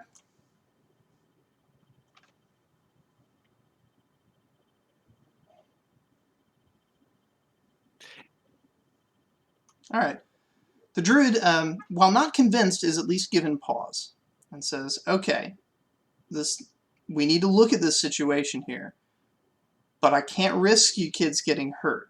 I need you all to back away from whatever your friend here is." Nest does the exact opposite and goes basically as close to the troll as the troll will allow. Mari goes and stands over next to what she presumes to be the wizard. But then she just continues talking. She's like, if it was a troll, it would have ripped somebody's head off by now. That's what my uncle said. Almost ripped his head off. He lost an arm. And he says, it's true. Trolls are violent and dangerous. This one is unnatural and strange and is a danger to people, probably. He seems to, it's like he's kind of shaking. He's not entirely sure of himself. Nest is going to gesture to the troll that it wants to lean up, not lean up against, but get really close to it, to the point that Nest would totally be vulnerable to have their head ripped off if the troll was inclined, and is going to try to do that and just not even say anything, just look back at the druid and say, "See." I was thinking it was kind of like a chameleon or something, and maybe it's looking like a troll because that makes it look scary. It's not very scary. Doesn't seem to be scary. We had to scare off a wolf that was threatening its nest. Again, trolls don't nest. Also, if a troll encountered a wolf, it would tear the wolf apart. It lets me give it mushrooms.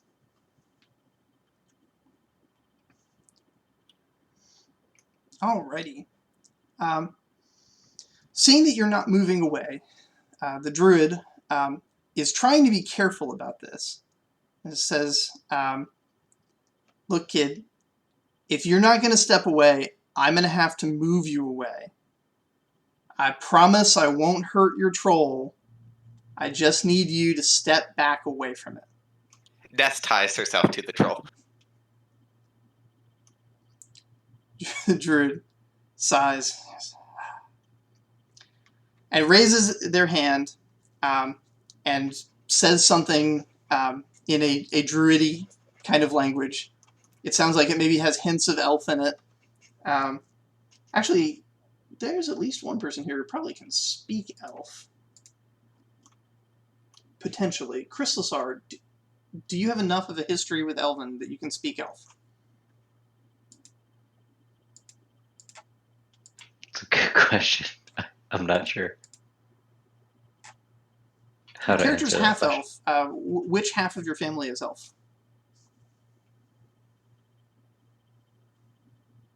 And did you spend enough time with them that you would understand an Elven language if you heard it spoken?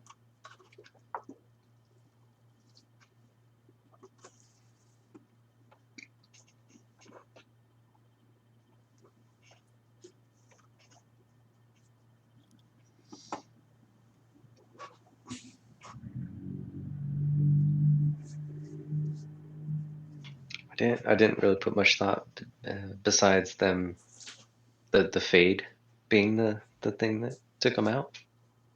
If that's any context of like, I don't know how many elven settlements and such were hit by fade stuff, or where half elves would be in that scenario.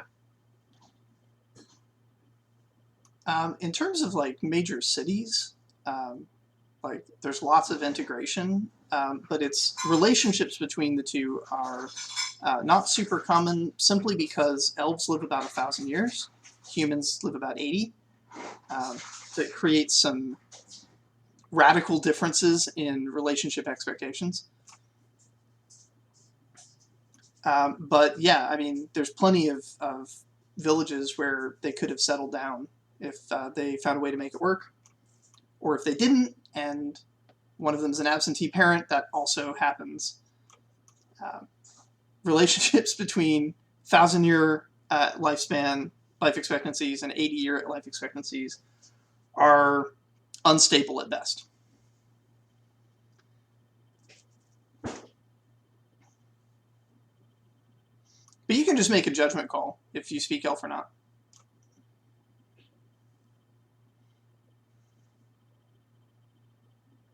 Otherwise, it's just flowery sounding, mystical sounding language. If it seems reasonable that like the fact that he was being brought up by both, and then they died before like one could leave, and it would like he would lose that. So he was getting educated in both sides, I think. Okay, so this is basically an elven prayer for the wind to carry their warning to their friends.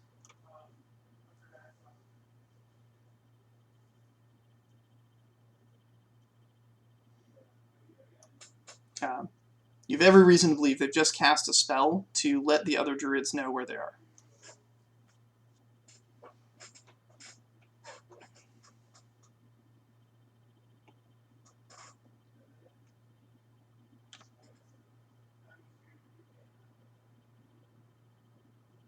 Oh, I would know that from that? Yes. If you speak elf. Got it.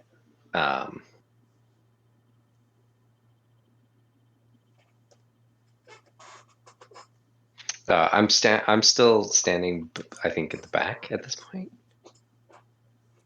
Like I guess I'm between the forest and the not troll. Because the wolf, where was the wolf? The wolf came out from behind you guys. Okay, maybe I was the closest one to the wolf, I guess. Well, Mari's the closest now because the wolf turned into what Mari perceives as a wizard, and so Mari's over there chatting their ear off with theories about it not really being a troll. Okay, that's fine. So I'm standing between the druid and Mari and the troll and the other one. I'm just trying to get the sense of where I am. And I'll mention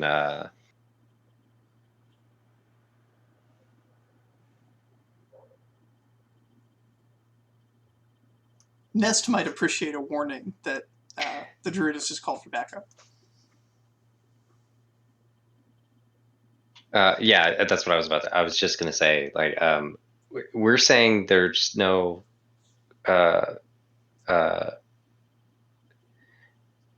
we're saying this troll or whatever doesn't mean us any harm. Did you just call everyone to us?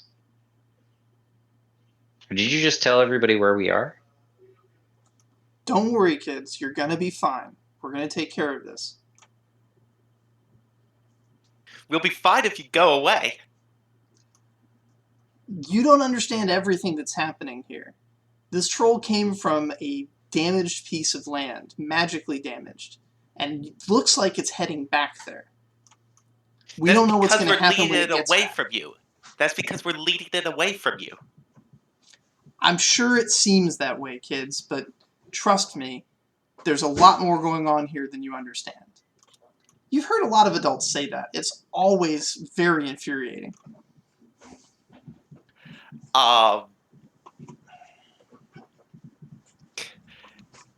It seems to be the grown-ups' go-to line when they just want to, like, really piss off a kid. Mari shrugs and says, I understand that this isn't a troll and that you're making a mistake. So either you don't understand that or you're lying to us and telling us that it's a troll when in reality you either don't know what it is or you don't think that we should know what it is. I think you've read a lot of books, kid, but this definitely looks like a troll. Sure, she says, and she says, and like, you know, a monarch butterfly looks poisonous, but they're not. How many trolls let you tie yourself to them? None. And that is very concerning. Mari says, you know what? A few minutes ago you looked like a wolf, but you're not in fact a wolf. So what transforms to look like a troll and hide in the middle of a village, not in the woods? Mari says, I'm just a kid. You tell me. I've been thinking over this all day. Not good things, kid. Not good things.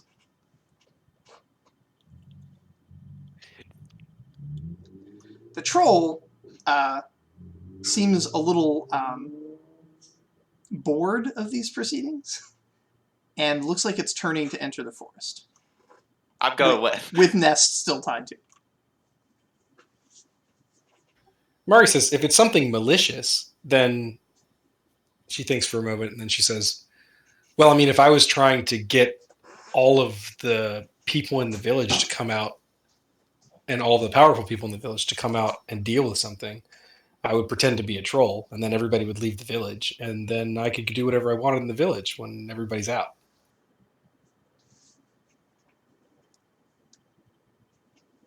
You've come up with some good plans there for some future thievery.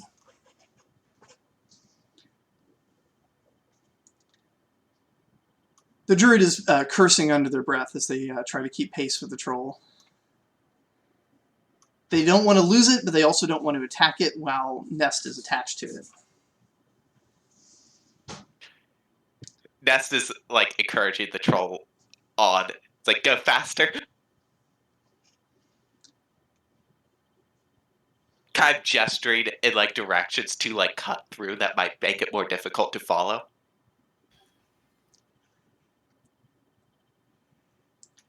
Mari, are you going to try and pursue them into the woods? Yeah, I'm trying to keep up with the druid. Okay. And I'm just chatting your ear off as I go. I'm just basically throwing down other theories about why someone might pretend to be a troll.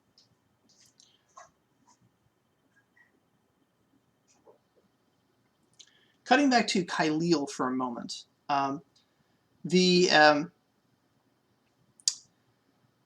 The sheriff's deputy gets you back to the orphanage. Miss Mabel's staff is no longer in the front yard. And when the sheriff knocks on the door and opens it, see all the kids are inside, they're having breakfast and getting ready for the day. Miss Mabel is not there.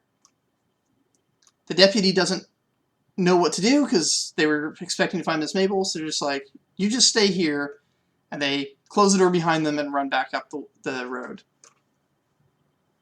You are, again, unsupervised.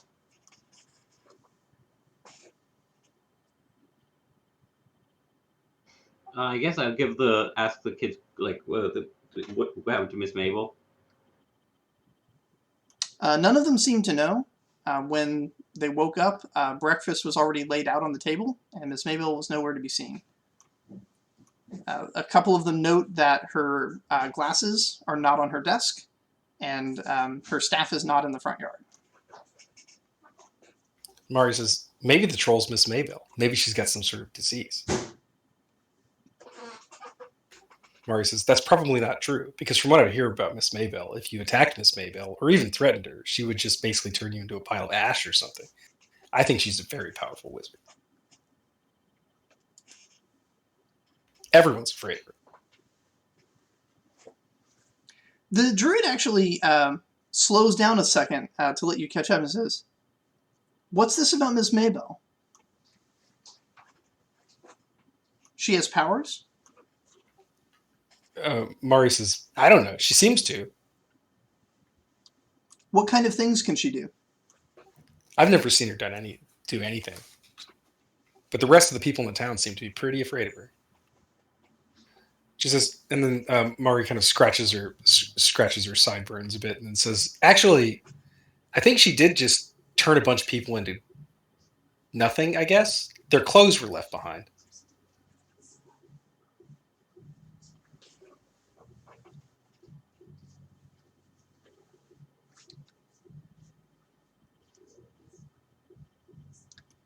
All right, so the druid ponders this for a moment and then shapeshifts back into a wolf to get into a good sprint to try and catch up with the troll. I'm gonna take off with my little dwarven legs and run after the wolf. Chrislisar, you and Mari have roughly a similar problem, which is that neither of you are able to move at even close to the speed of a adult troll or a shapeshifted wolf. So you are in the woods. You know what direction they've gone. It's pretty obvious the troll is not avoiding making tracks at this point. Do you want to continue after them?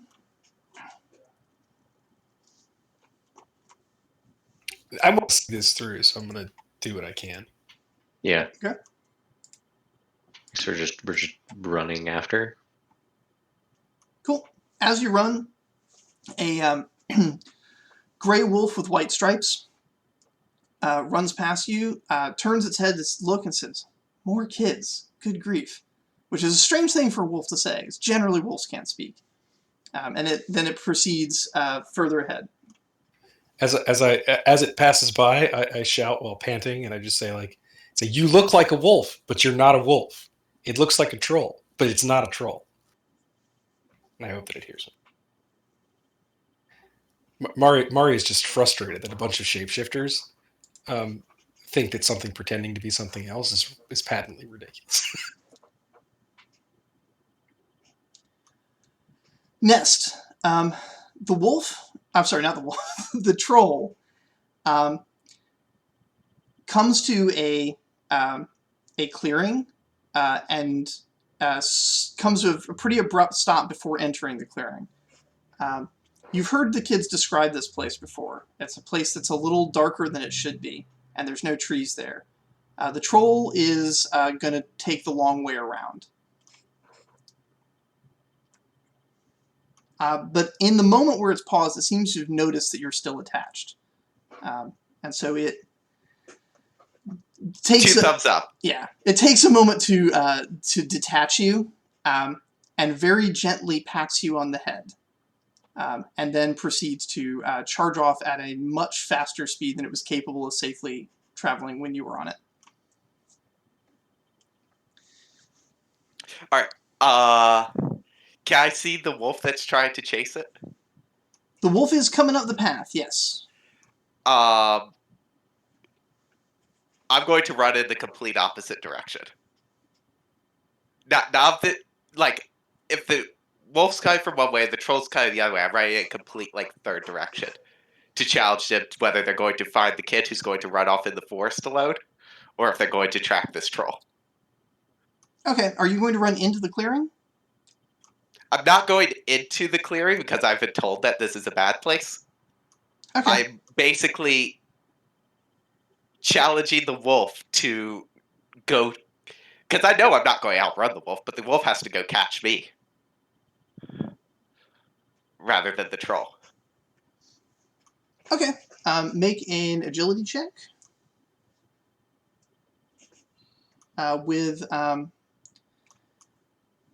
this character has some skills, so I need to figure out what the correct skill is. You're basically trying to lead them in a different direction. I think performance.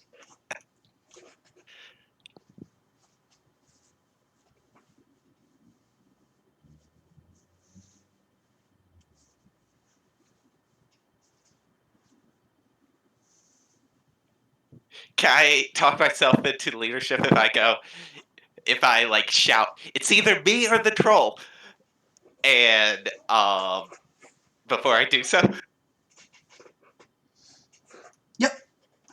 All right. It's still agility, right? Probably. Not vigor? It feels vigor to me, but I guess. Vigor would be if you were actually trying to get away. What you're really trying to do is you're trying to trick them into thinking that you're the priority. I mean, I am also going to try to get away. I know in my head I'm not going to succeed, but I'm still running as fast as I can. Okay. If your goal is to prolong the chase as long as possible, make a vigor Yes. check. If your goal is to trick them into chasing you and not the troll, that I think would be something else. My goal is to make them make a decision of whether they're going to chase the troll or chase me, but I'm also going to prolong it as fast as I can. It's like the thing. Okay. So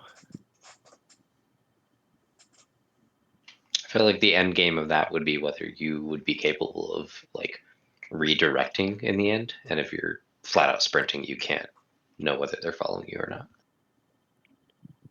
I'm right in the opposite direction. I don't care I do care that they follow me, but I'm right in the opposite direction. So at minimum, I buy time, and then they also have to stay with me.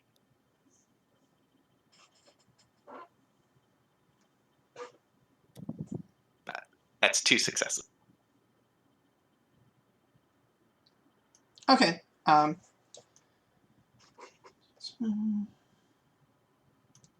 right. Yeah. They have to chase you. Well, no, they don't really. I'm just booking it into the woods. I don't know where I'm going. Right. The question is, can they figure out if the troll went and you went in different directions or not?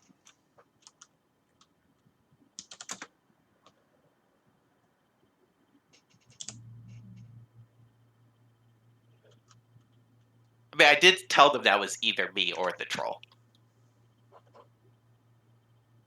Okay. Yeah. So the brown wolf ignores you and keeps going.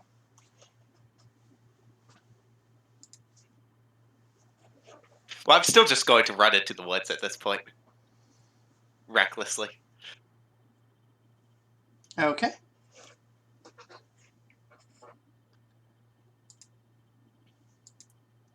You run in the woods for just until you're just panting and can't move much anymore. And you do hear something coming towards you, but it's just, yeah. There's really no way of getting away from it at this point. You're so deep in. When it appears, it's one of the wolves. This time it's the black-coated wolf, Southwind. And Southwind. Can I try to tie myself to a tree first? Southwind forms in a druid form. Says, "There you are. Please stop running."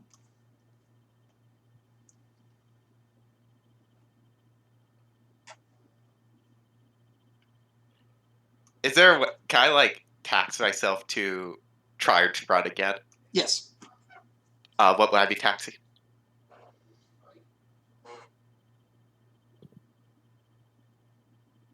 What would you like to tax? What makes sense to you for you to damage yourself in order to push your body beyond its limits? You know the best part about this is that Nest is anemic. um,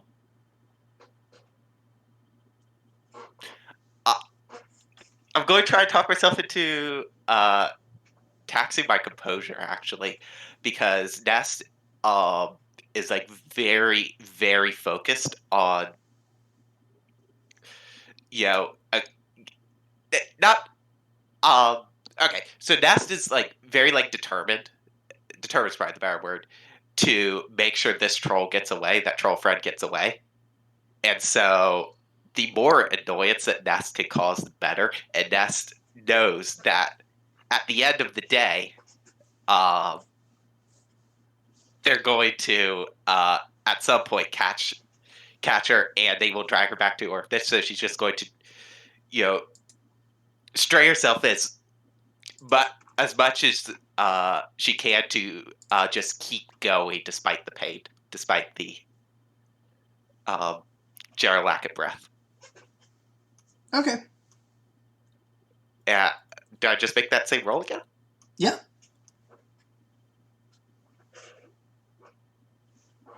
Oh wow! All right. So you just take off into the woods. For Mari and Chrislisar, the White Wolf Northwind eventually comes upon you, shapeshifts up and says, "It got away. I'm here to take you kids back." What was it? Did you find out what it was? No. Once it stopped trying to follow you kids around, it moved too fast. Even as fast as we are, there's no way. It's gone somewhere north. We're going to have to pick up the trail after we've had some rest, because we spent a lot of ourselves trying to catch it, and it didn't work. Well, it definitely looked like a troll. Like a wood troll. But it was carrying a bunch of little amber eggs with hands and stuff in them. Troll parts or something. And it made a nest out of mushrooms and stuff. And it was trying to protect the eggs. But I mean, trolls don't really lay eggs or have amber. I don't really understand it. You sound like a studious kid. Northwind seems to be paying more attention to you than Westwind was in terms of the stuff you're saying. So maybe we should take a little stop by a clearing near here. So he takes a little detour and shows you guys this clearing. He says, "This is where that troll was born. This clearing is definitely corrupted by the kinds of magic that would disrupt nature and form a troll. But there's a few things that are off here. The tree that the troll was born from is missing. And more than just, gone. Like, there's no roots where it once was. There's just dirt, like the tree was never here. We've been tracking it for a while, trying to figure out what's going on with it, because it's not a normal troll. Normal trolls actually are not a problem. I mean, they're a problem for civilization, but in the general course of nature, they're just another animal. They don't really eat or disrupt the ecosystem. They just are hazardous to humans coming by, which we druids don't care much about. But this one is exhibiting very, very strange behavior, and it was born under strange circumstances. So if you find any insights in that library, let me know. Maybe the tree got up and left. There's a thought. We found a staff that roots itself into the ground. I mean, that's weird. Where'd you find that? It's Miss Mabel's staff, says Mari. He raises an eyebrows. Thank you. That's good information for us to know. Are you a wizard? No, I am what's called a druid. Where wizards study their magics in books, I find my magic in the world around me.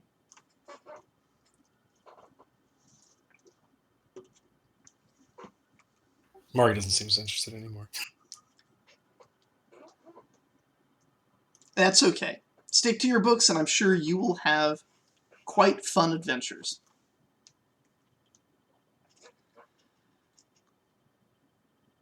And yeah, he starts taking you back to town. Meanwhile, Nest, you are lost in the woods. There's at least 2 wolves hunting for you. You know they're not actually trying to kill you. They're just frustrating. You've led them on a chase for hours, and but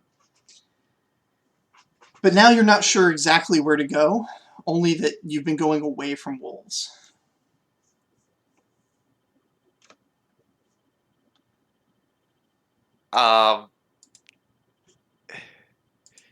Thing is that Nest doesn't particularly care what direction they're going in at this point, so long as these wolves are... Because Nest still thinks that they're chasing the troll as well. So as much of this posse can be redirected to saving the child, I also, I guess, could be using my propaganda tool trait as part of this, because Nest is particularly valuable. That's true. In a certain sense. In a certain Politically sense, like, valuable, yeah. Politically valuable, yeah. In a way that they know that there's, there's going to be problems if Nest is lost in some way.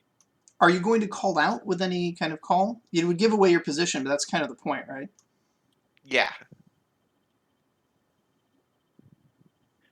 Nest is going to taunt them with a wolf howl.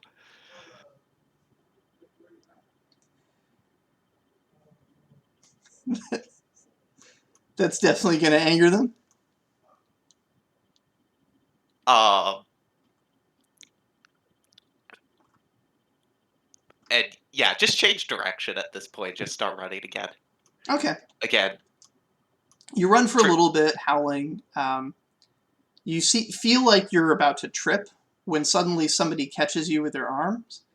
And standing in a white robe carrying her staff is Miss Maybell.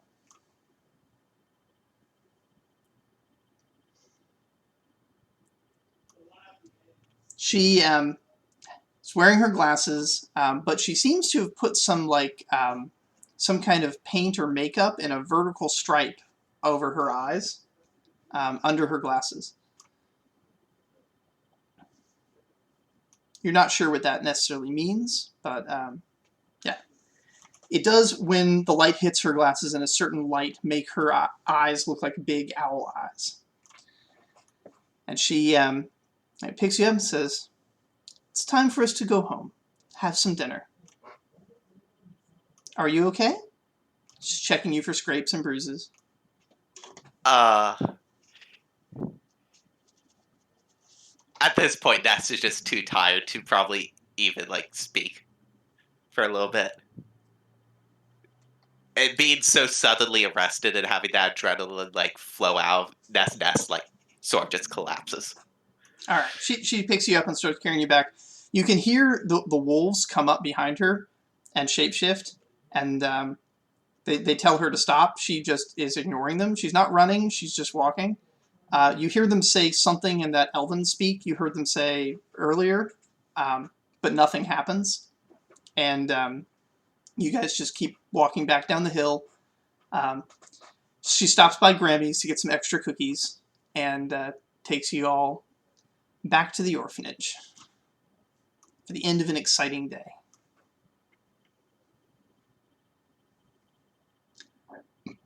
Primarily, your mission was accomplished. You find out that they never did catch the troll. Even the ones that went after it, once it wasn't attached to you, it outran them. And yeah, your gambit of preventing them from surrounding the troll and maintaining an open escape route for it essentially worked. They weren't able to spring the trap they wanted to spring, and the troll got away.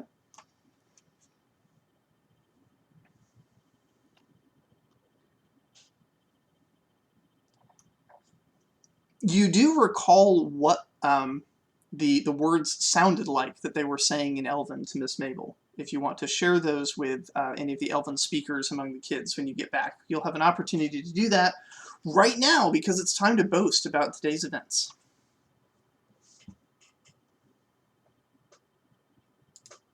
Is everybody ready?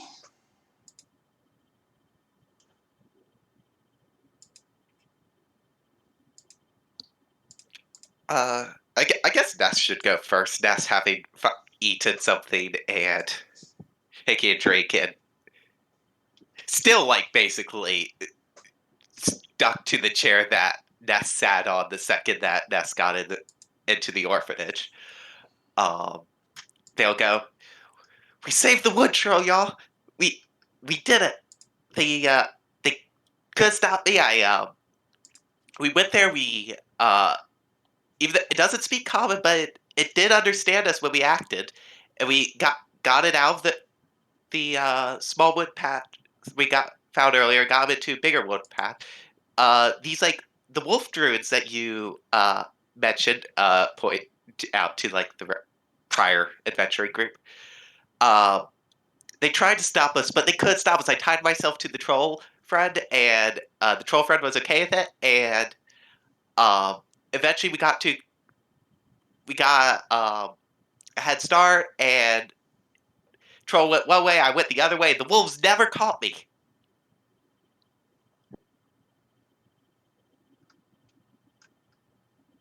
Well said. Have an experience point for that excellent boast. Who's next? Kyleel will go next. So we went to the woods to go for the rescue operation, and while everyone was escorting the troll to safety, I decided to stay back as a sacrifice, as I tried to make as many traps as I could to get them to not follow them. Sounds like I was successful, as I convinced them to go searching in the fields opposite of the direction that it was going. Well done. Yeah, you turned a bad roll into a great success just by pointing in the wrong direction. Have an experience point.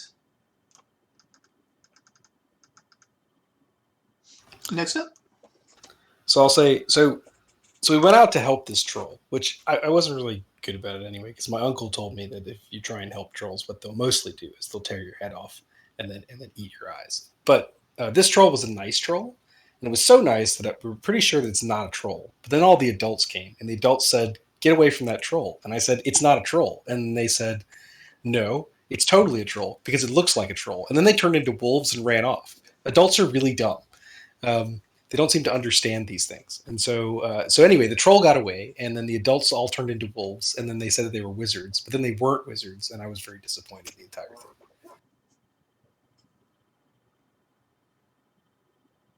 Well said. Have your experience point, and there should be one last boast to give.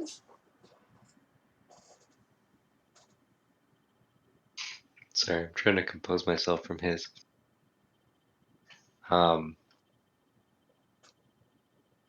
Okay, so yeah, we found the troll, and we like Ness said, we figured out a way to get it to run, and I put together whatever I could in the forest to like makeshift our tracks, to kind of conceal all that, which would have worked great if there weren't wolves. But it didn't matter because the wolves caught up to us, and then tried to summon the other wolves, which was really weird, but I could understand them, so it wasn't a problem. And that gave Nest a chance to get away with the troll, and the troll got away, which worked out. An excellent boast. Take an experience point. Upon mentioning that, it reminds Nest of the words that the druids were shouting at Miss Mabel. Do you want to try to recount that to the elven speakers? I would. So to the, I think, 2 elven speakers, possibly 3, but definitely at least 2 elven speakers. It sounds like it may have had something to do with roots and vines binding their enemy to make them unable to move.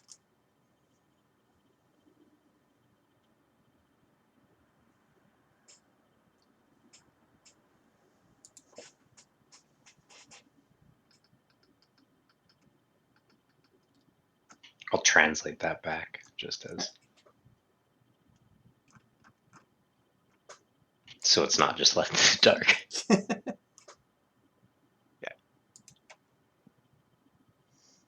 Speaking of not just left in the dark, there are some new adventure possibilities to add to the list here for future adventures.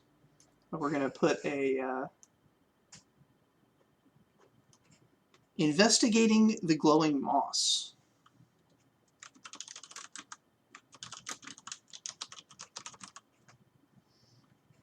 As it started to take root on the walls of your rooms, but it's also glowing on those walls, which in the cave it only glowed when water was poured on it. And here it seems to be glowing without water being poured on it, so that's unusual. Also, having now seen several examples of magic at use in the world, you kids are under the impression that you're here because you all possess superpowers. And so one of the investigations now is to figure out what everyone's superpowers are.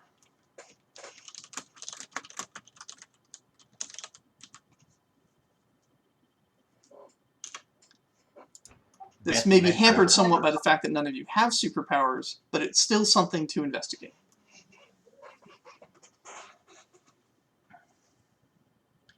Alrighty, going back to the other characters.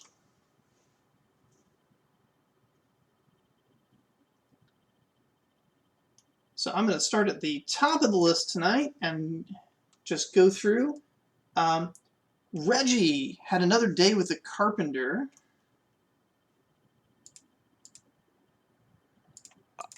Go ahead and make your roll. No progress today. No progress today. Well, you can't Ron Swanson every situation. You've probably been repeating a few points he's already heard. Yeah, sure enough. Would Reggie like to give an experience point to one of the... Oh, you know what? Actually, before we do that, I'm sorry. Each of you needs to give experience points to a teammate.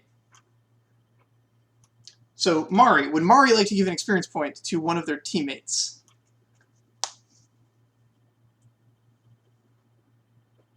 And then we'll do Reggie.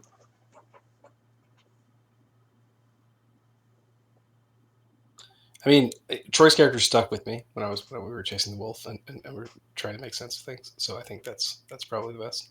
So I would give one to this character. All right. Having heard the stories, would Reggie like to give out an experience point? Reggie just says, if it was a troll, you're all idiots. He says, but apparently it wasn't a troll. And the evidence of that is that you're all still here.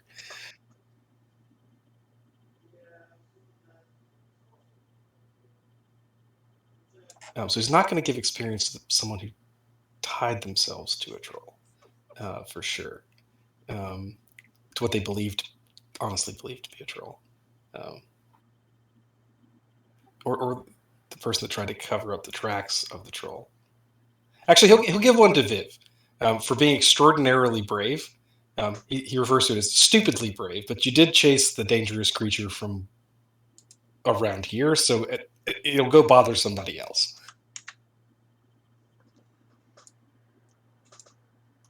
Okay. Did Shari have a nice day fishing? She had a great day fishing,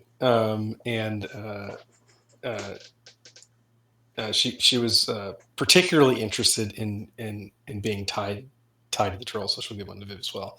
And she tells a story about someone that she heard that tied themselves to a dolphin and then went all the way across the ocean. And it's obvious that she's making this up, but she's very excited about it.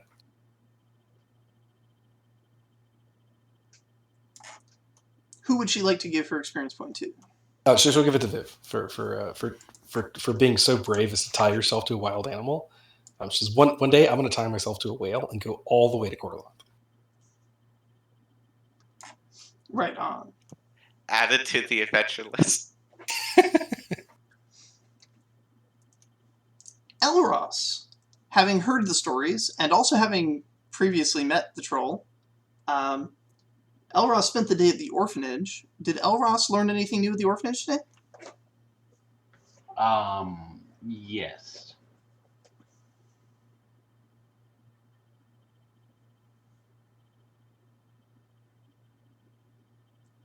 Pray tell, what did Elros learn? Elros learned to be more graceful with the talent grace. Right on. A potent skill indeed.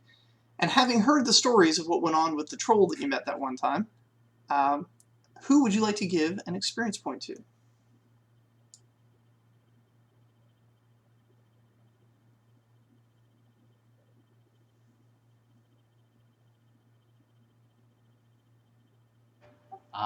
I'd like to give one to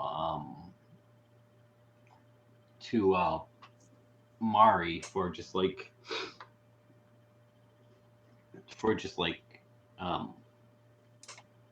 being one of the more sensible one during this chaotic thing to help it.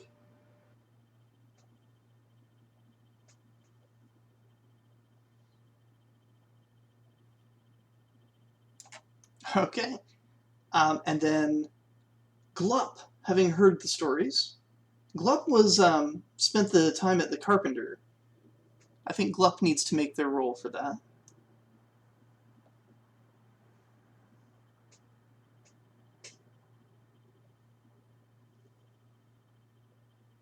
Two successes, nice.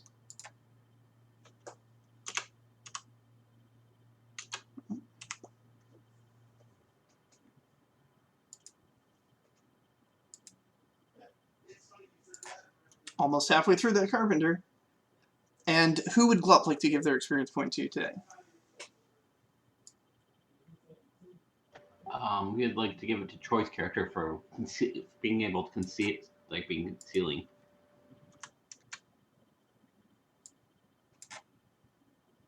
And then Kyleel was actually there for it. Who would Kyleel like to give out their experience point to? He would like to give it to Viv's character for being in charge and just doing what the heart believes. All right. On to Troy's characters. Chrislisar, having participated in this event. Which of your teammates would you like to give your experience point to?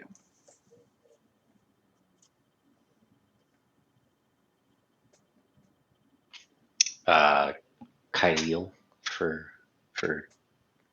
taking the separate task from everybody, but very important and kind of group effort, leading them astray. And ultimately very successful. Possibly the key thing that made the whole plan work.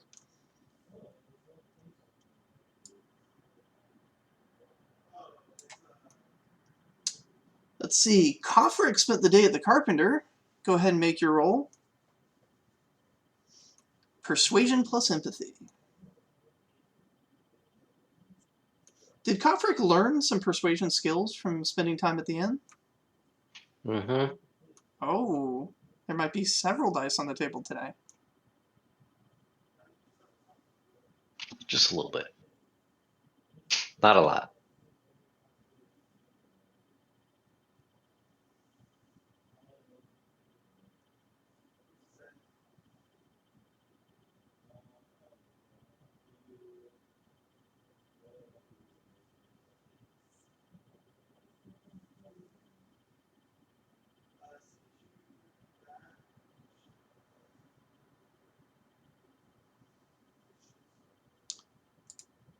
All right, we're officially past the halfway point on the Carpenter. Only 9 successes left.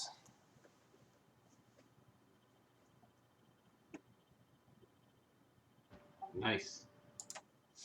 Indeed. And having heard these stories, who would Kofric like to give their experience point to?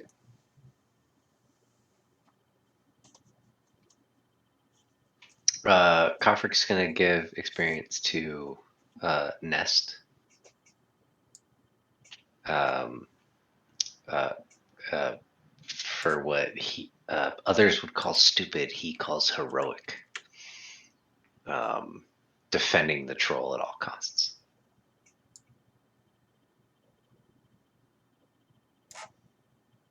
Very much in the theme of Faith and heroism.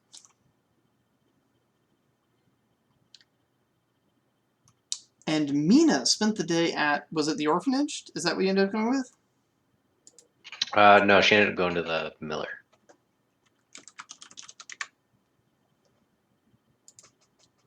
And what did she learn at the Miller?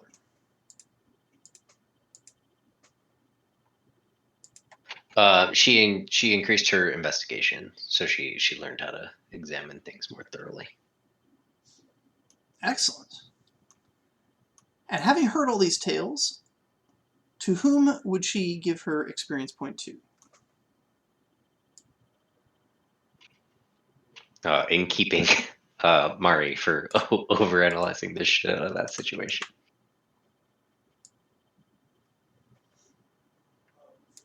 All right. Viv, we'll start with Araxi. Did Araxi have a lovely day fishing? Araxi had a lovely day fishing, and all that they did that day was fish because I'm out of experience for Araxi. Yeah. But they earned their pocket money and caught a fish, right? Yep. Everyone remember, if you didn't go to the Carpenter or the Orphanage for your chores, don't forget that you got a piece of pocket money. Who would Araxi like to give their experience point to? Araxi would like to give their experience to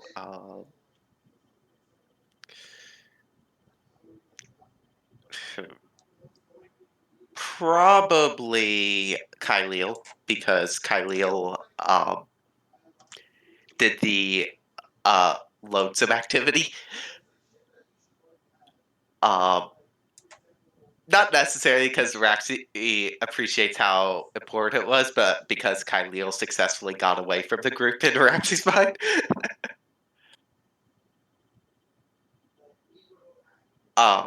So yeah. Okay. Nest, the group leader here, which of Nest's teammates would they like to give their experience point to? Nest is going to give an experience point to Mina because Mina probably did the most to make sure that troll got away, other than Nest. Particularly by talking to the druids and convincing, or at least asking questions that were like made them stop and think for a bit. Oh, do you mean Mari? Sorry, Mari. Yeah, Okay, sorry, gotcha. Mari, not me.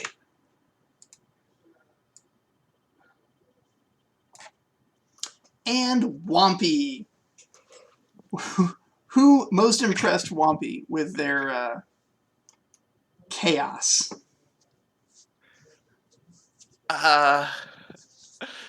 This one's difficult because the answer is Nest, but obviously I'm not going to give experience myself.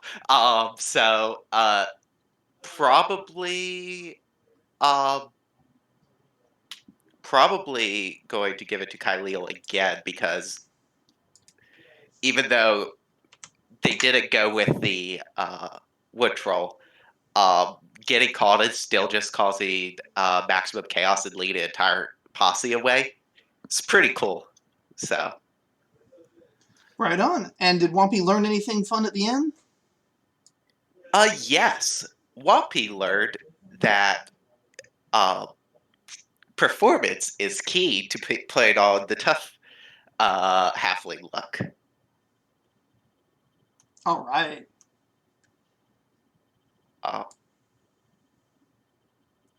It actually is now 2 points in performance.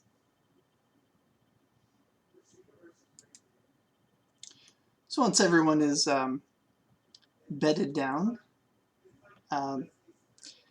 you all recover 2 tacks, and in the morning, there's a fun surprise. A new NPC has arrived in town that you all find out about around breakfast, which is actually an old friend of Miss Maybell, who's come to visit her from the city of Celebre.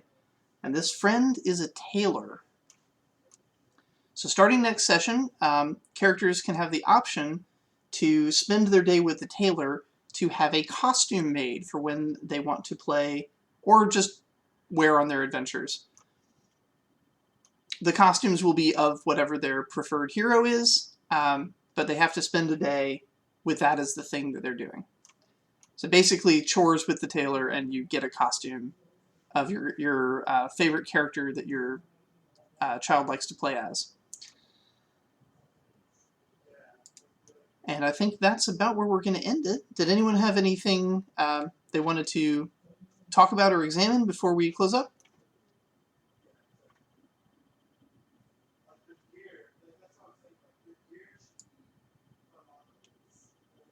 Any other mysteries we should add to the quest list? Do we have the staff as part of one of the things?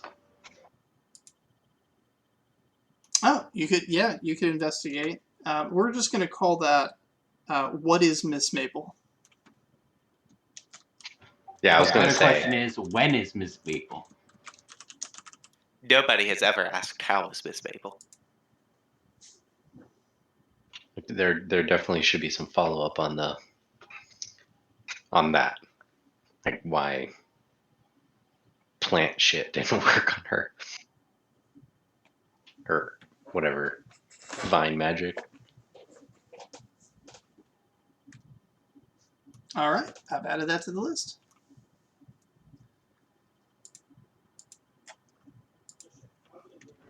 Also seems like almost all my, not intentionally, it seems like almost all my characters all seem to gravitate towards some kind of problem and being the forefront of appearing where the sheriff is going to be.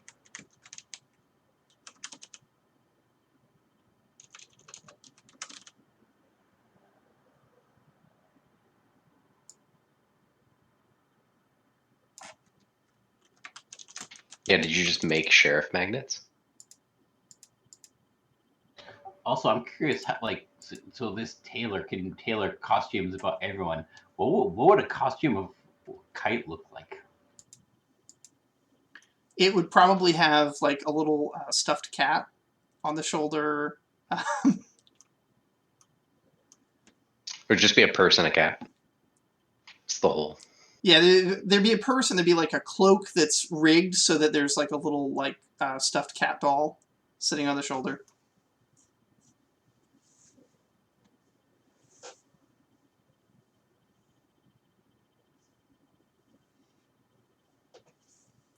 The town never really had a tailor because it doesn't really need one. Most clothes are rugged farming clothes and that have been handed down from generation to generation.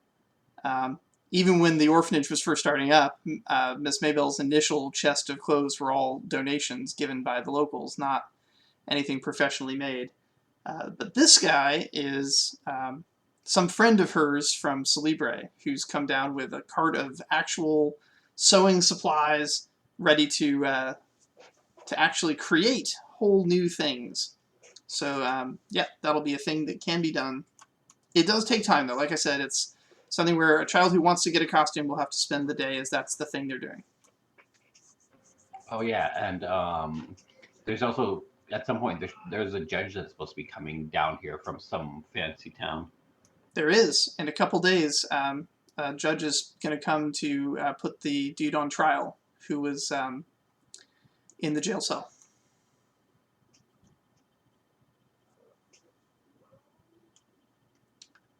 Do we want to find out who the judge is before they get here, or do we just want them to come here? I mean, finding out who the judge is might be an interesting thing. Not sure how you do that. But the judge will arrive, and then you'll know who it is, because you'll see them. Yeah. So I'm pretty sure the parents won't let the adults won't let us go sit during a trial, or will they? If you're quiet, and probably not all of you, but if there's some that are showing particular interest in it, and they promise to be quiet during the proceedings. I feel like a few of our characters have lost trial attending privileges already. Probably. So you can go, but only if you're quiet, and not you, because you're not going to be quiet. Demonstratively so. Alrighty, Hey, I'm going to go ahead and stop the recording here, and we'll pick up next week. Yeah.